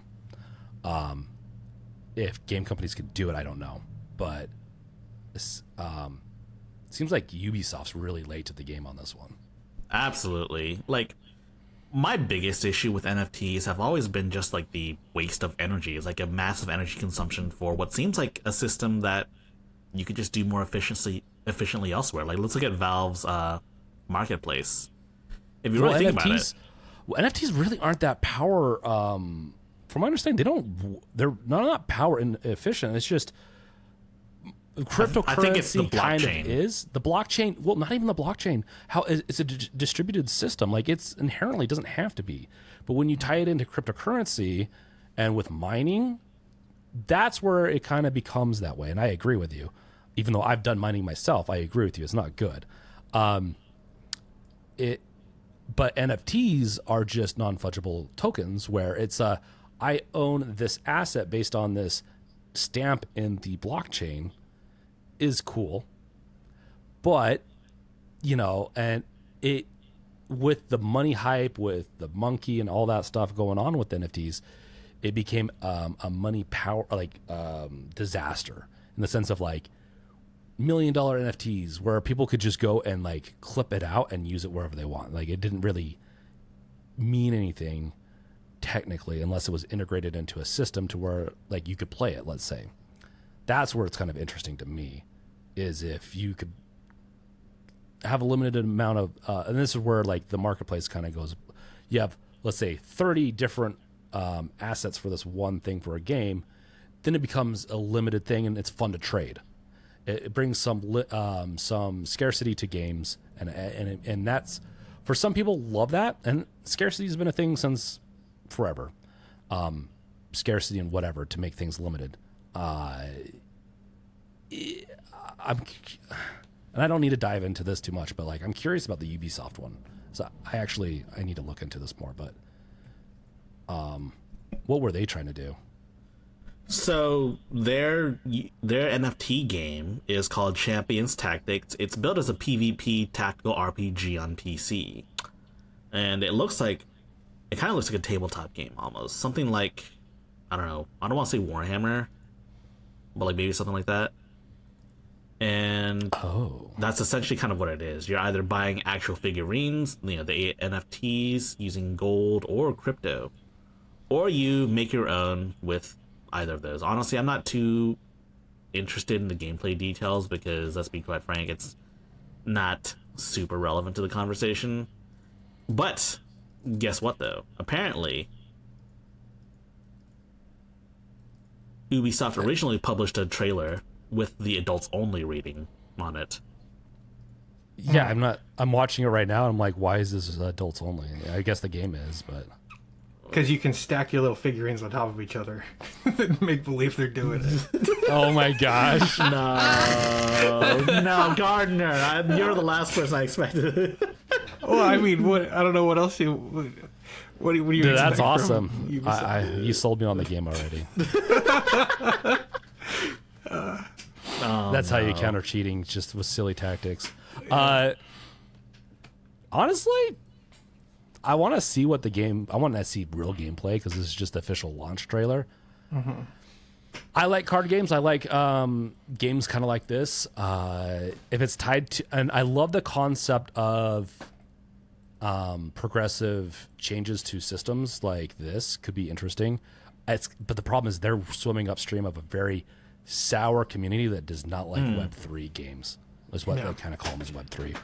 It's a perfect storm of things that people don't like. It's Web3 games, of course, but there's also the fact that it's published by Ubisoft.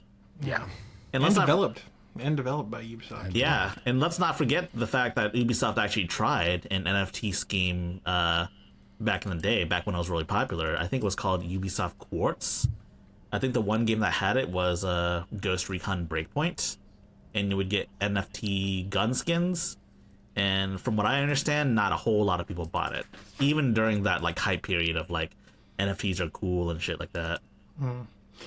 Here's my take on this, right? I am notoriously skeptical of cryptocurrency, specifically NFTs as well, right?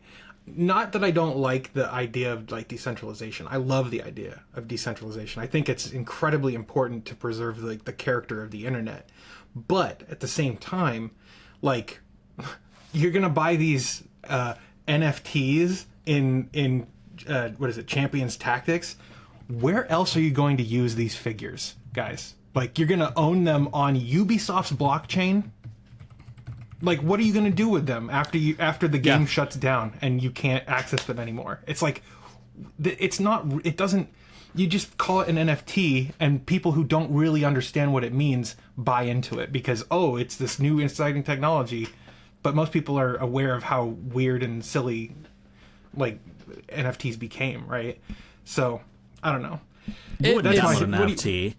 Huh? You wouldn't download an NFT. I mean, I can't wait until the British commercials, for this thing, because they're notorious for, like, dangerous commercials of killing kids and all that. Sorry.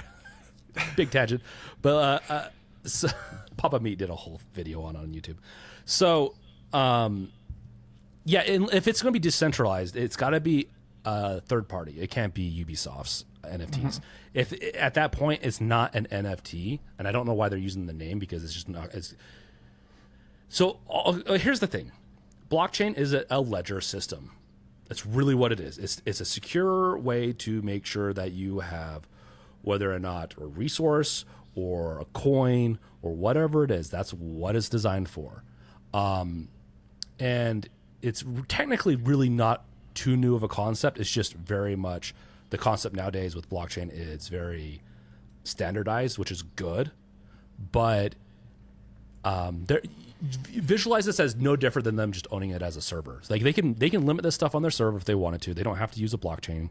The blockchain just makes it easier for them to make sure it's unique and to do a shopping marketplace with this. But it's technically not unique. If they wanted to, if people really want to sell NFTs, and if you to buy me into the whole thing, you would do a decentralized, probably nonprofit organization that would handle them globally with anyone that wants to be included with that system. That's how you'd get me. Cryptocurrency on its own. Sorry, go for it. Oh, well, I was just going to say, I like that idea. But also, what if, so let's hypothetically, let's just build a game that actually does NFTs and does something respectful of their customers with it, right? So imagine that it was Ubisoft. They're releasing this game, Champions Tactics. I don't know what the gameplay is, but like if it's an online game, right? What could they do to maintain, to like actually provide value to their customers if they buy NFTs? I think if they like allowed dedicated servers, they released like maybe an open source, maybe like whatever, a dedicated server host, or what would that be? Would that be a client? I don't know. But they have their dedicated server that anyone can run, and the dedicated server also maintains the blockchain that's part of it, right? So Ubisoft could control some of it, right? Like they could have their own servers that contribute to a blockchain, but then people who are interested in and invested in and really enjoy doing, like hosting their own game servers, could have their dedicated servers that are also contributing to maintaining the blockchain. That would be great. And then the game has life beyond when they say, "Oh, this game isn't profitable anymore. Let's shut it down." Right? That's kinda where I think that Mastodon could make sense. In some ways, kind of like Mastodon can have multiple different servers and all that. Well, and you wouldn't use blockchain to run servers, but you could maybe run the server sessions and stuff like that. You could run a lot of other things. You just wouldn't run the actual gameplay off of it. Right. Yeah, I'm saying like if you ran the server, it would also spin up its own like the server would blockchain. be its own like actually dedicated to handling the server, but the whole server session, player counts, everything else, matchmaking could be done in the block. That's the thing. This is all cool stuff. I love it, but I don't think it's a AAA title or company or these big companies are never ever going to be able to sell this concept, and so it's really weird that they're doing this. This is such a bizarre project that they must have been maybe working on, or I don't know. It's crazy though. Don't worry, folks. In like 5 years' time, we'll hear about Ubisoft embarking on an almost entirely AI project. Yep. They're gonna have like that Doom clone, but it's literally just all AI hallucination. Oh my god. Speaking of which, have you seen the AI generated Minecraft? No. Clip? So it's essentially, quote unquote, Minecraft being like rendered entirely via AI.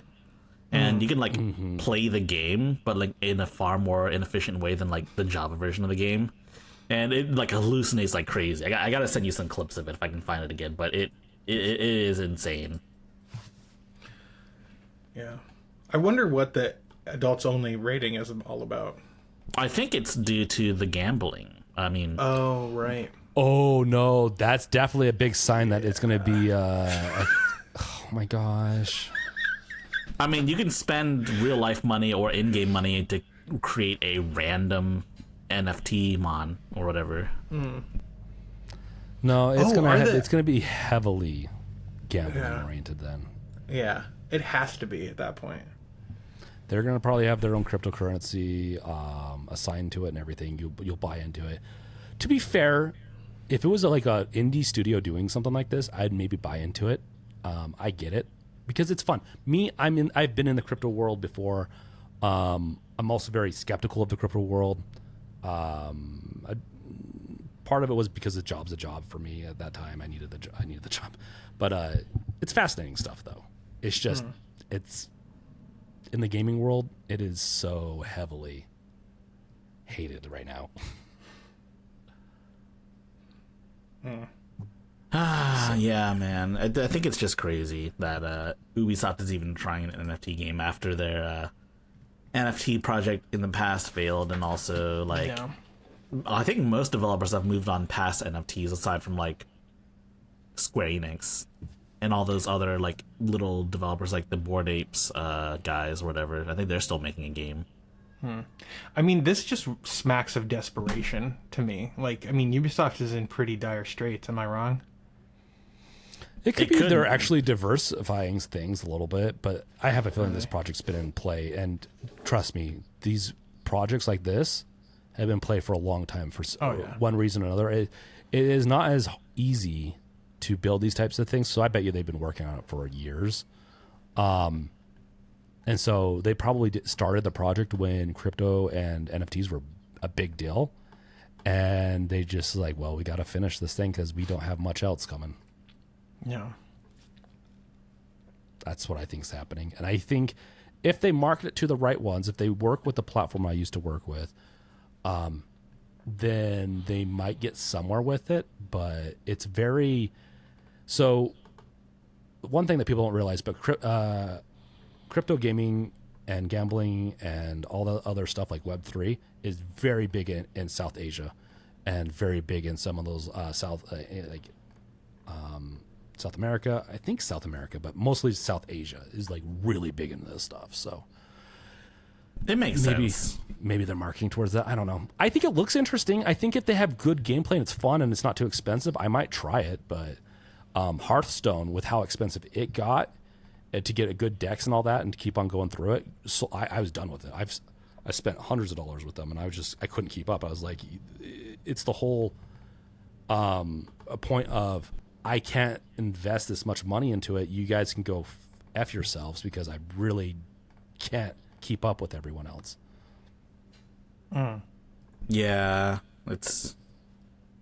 NFTs are like a can of worms that I don't fully like buy into, to be honest. And the whole thing with crypto is that like I remember crypto used to be something that all the like dark web like denizens used to do to like trade drugs and shit like that on the Silk Road.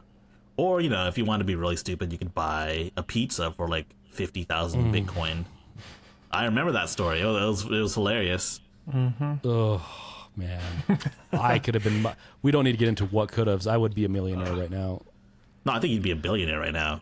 Because I was going to mine Bitcoin way back in the day because I had the equipment. I could do it. Like I could have set it up if it would have taken me a day or two, but I was too busy with college and I just couldn't get around to it. Yeah. I have an old smartphone somewhere around here. It has like maybe a quarter, maybe a half of a Bitcoin on it, and it won't boot, and I can't get anything off of it. It won't boot? Nope, it won't boot. It's old. It's like a Samsung Galaxy. Oh 2. shit! It's old. It's not encrypted, right? I bet we could get it off. Yeah, dude. If you could do that, 100% guarantee we could get it off. All right, I'll send it to you in the mail. Don't send it to me though. I don't have good soldering skills. I have a really crappy soldering iron. Well, I don't know if you want to send it to me, but there's also like, because I don't know if I'd get around to it. I'm the same way. Just send it to a reliable repair guy and be like, it just has a bunch of old memories. Yep. It just has a lot of old photos I really want, stuff like that. Yeah, I'd go take it somewhere and watch them do it because they can crack that open and they can grab the memory off of it pretty quick because that memory should still be good. If it's not booting, that's fine, but the data's there. So yeah, I just haven't got around to it. That's like in my I have it in my safe actually because I know that's nice. You're like, this is my Bitcoin over here. This is it's in the safe, dude. Store with your. Funny. Speaking of like safes, I know a guy that has. You guys play Magic the Gathering? Yes. Yeah. So you're familiar with the Power 9, right? I'm not very good at it though. So but I have, right. Yeah. So essentially, I knew a guy that has like 2 sets of like the most expensive cards in the game, the Power 9, and he keeps it in a bank vault. It's good shit. It's crazy. I've seen it. The Black Lotus, delicious. I mean, sorry, I shouldn't have said that, but yeah.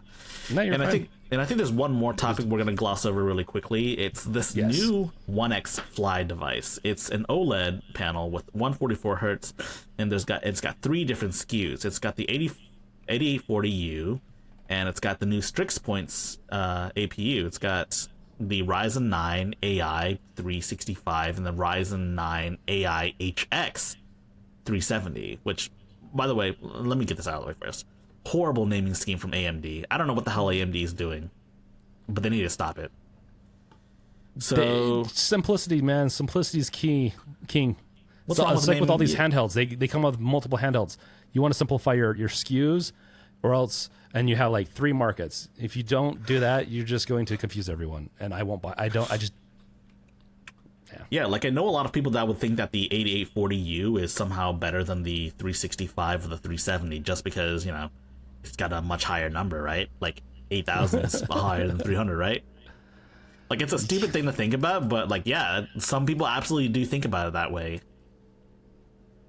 Yeah, I don't get it. Did they reset their naming SKU maybe too? Sometimes that happens where when they get to that 10,000, they'll just reset it and kind of go back into lower numbers. They still have 9,000. Yeah, but this could be the 9,000 could be a different what they're releasing next year or something like that with a different. I don't know.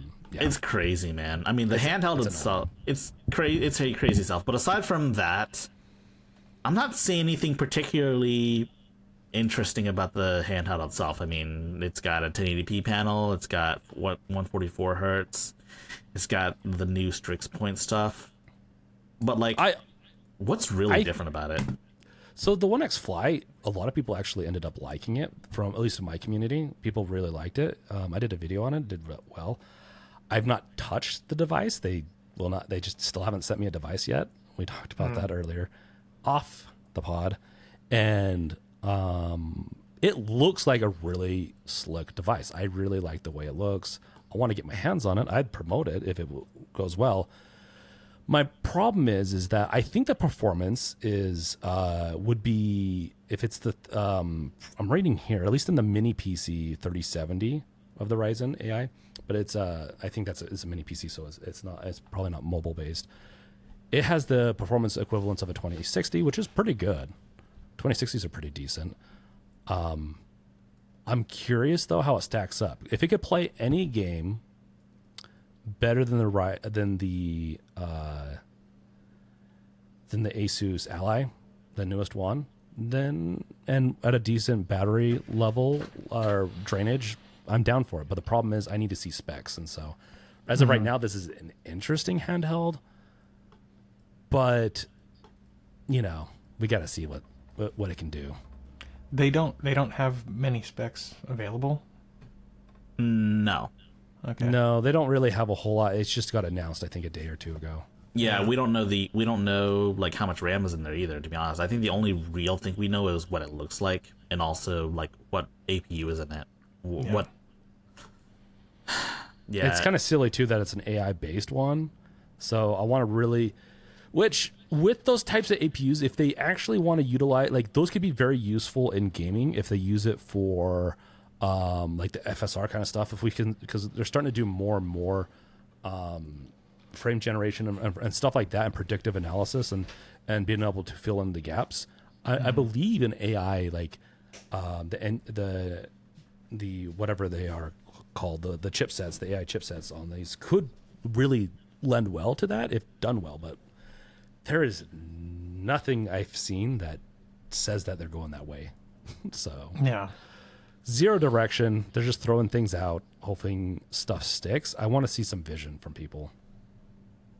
Yeah, that's why I'm like, I mean, I'd love to review this. Like, I'd like to get my hands on it and try it, but like, you know, I'm already like exhausted of like the constant updates, like cycles of this hardware. Yeah. It's like, guys, just like let it marinate for a minute, you know, like give it like I don't know. I mean, these companies like make their money from selling hardware, right? It's not like Valve can where they're like selling the software too, and like that's why they can just sit back and wait, right? Because they make money on both sides. These guys don't get to do that, so I kind of understand it from that point of view. But I don't know. I would love to see more about this because having a 144 hertz panel would be pretty neat. I guess there's no word on if it's VRR, right? No, I think we tried to dig into that if it's VR, but VR for me is not as big of a problem depending on what the battery performance and everything is, and if it's 598 grams according to this. So what is that? How's that compared to the Steam Deck? A little heavier than I believe it's like around 500 for the Ally, the new Ally. 500 for the Ally. Okay. So that's not that heavy actually. Yeah. So the Steam Deck is 640 grams. The Steam Deck OLED. Yeah. So yeah, that is lighter. It's lighter, but where did they trim off the fat on that thing? It's the battery, Right. I'm afraid of. Yeah. Well, on the OLED. The OLED is 640. Yeah. Yeah.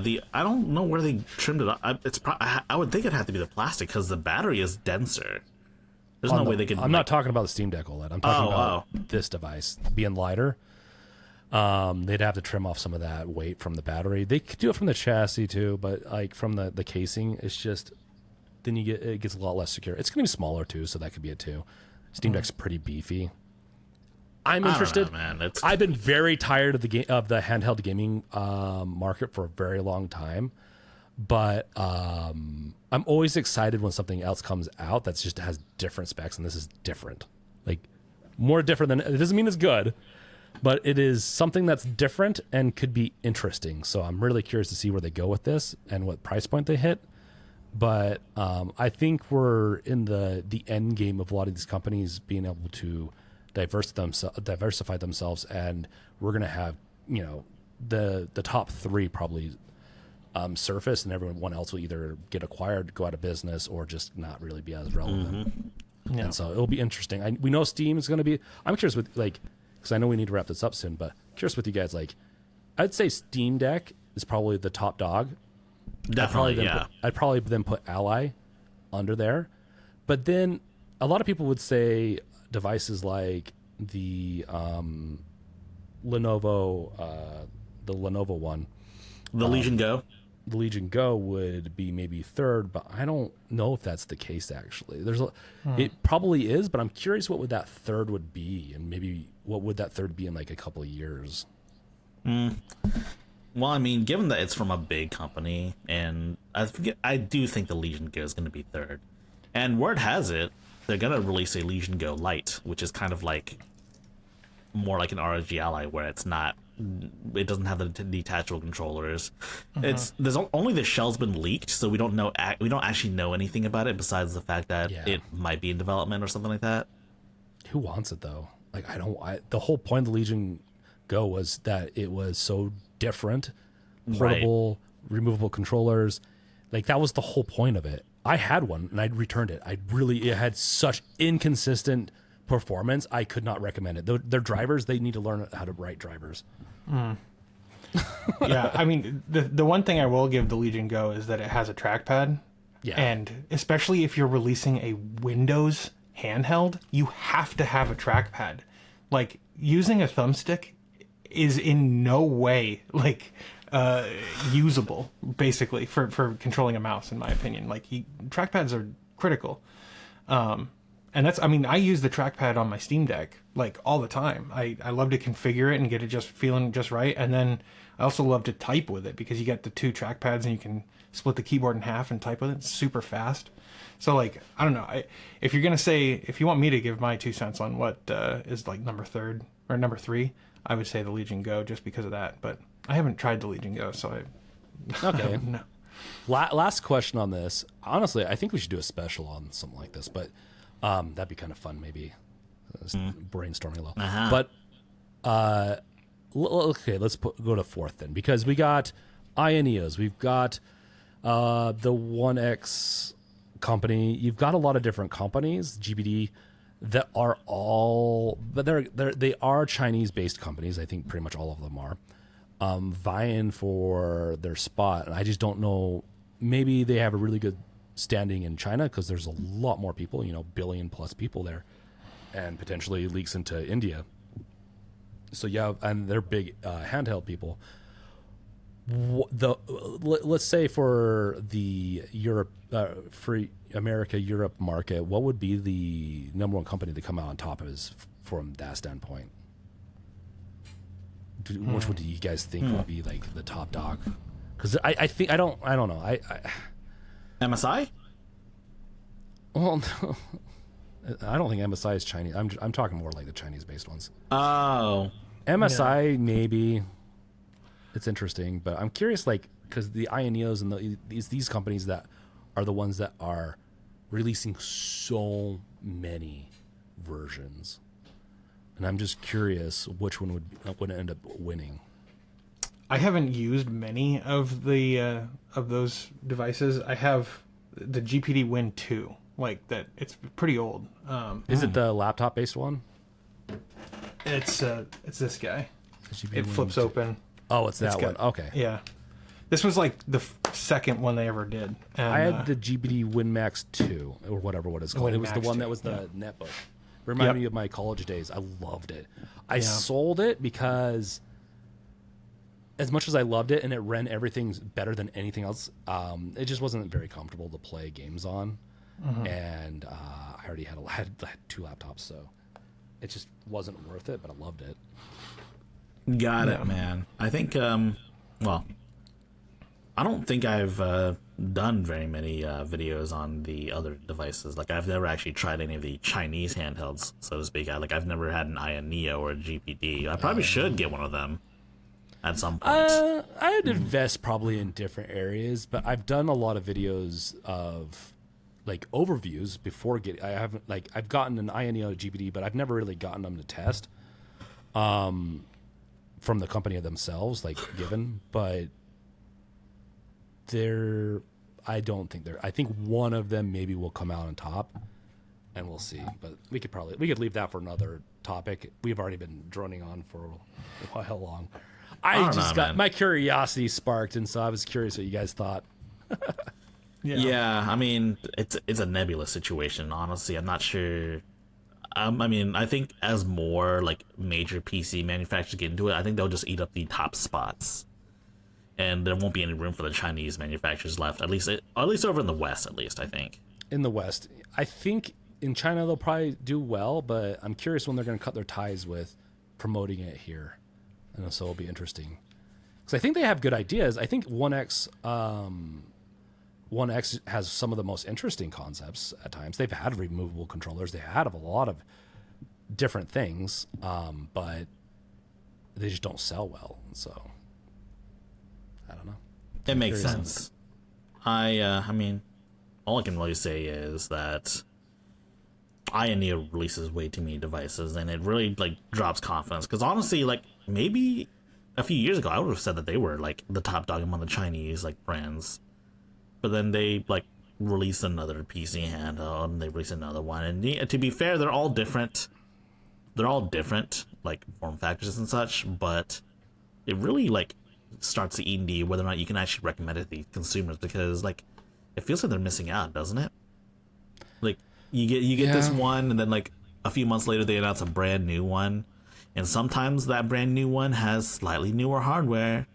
And the worst part is that these crowdfunding campaigns begin like so early on, and you get your like devices so late. At least from what I've understood. Yeah, I'm done with it. Like after I can't even remember the name of the company, the Ayn, AYN. What a dumb company they are. They didn't ever. I don't know if they ever released some of their stuff that they announced 2 years ago. The Loki? Ayn Odin's good. The Loki. I have the Odin, which is it's not a bad device actually, but they really didn't. They did a horrible job marketing and getting stuff, and it's just I think a lot of those companies are going to go by the wayside, except for a few things. Like Ioneo's new product lineup is very interesting because it's more retro styled, And I do think eGPUs are very fascinating concept too, which I'd like to see in the future. But I think we should save that for another topic, for another time. Do you guys agree with that? No. we can end this thing if you don't mind. With that, you can catch me on YouTube at Games Revealed or The Brink, or on Twitch sometimes as The Brink, and sometimes on Twitter as The Brink. Nice. Gardner, High Tech. Where can Yeah, people I'm find on. you? I'm on YouTube at Gardner Bryant, and I'm on Mastodon at Gardner Bryant at mastodon.social, or .online actually, and yeah. Yeah, you can find me, generally same places, but you'll probably see me most on my own YouTube channel, to be honest. It's been an eventful episode. Yeah. I know. It's been fun. Yeah. And make sure you guys get subscribed to our channel. Here. Subscribe, like. Yeah, subscribe here. Subscribe to all of these other guys' channels, too. Yes. Yes. We'll keep on bringing you good old content. And maybe I can talk these guys into doing some special episodes in the future with some really special topics that aren't just news related. I agree. You'll have to twist my arm for that. But You'll have to. Well, if you can provide the topics, then we'll provide the content. I'll be a little less busy, so I probably could. But okay. With that, see you guys later. Peace out. All right, peace out. Bye.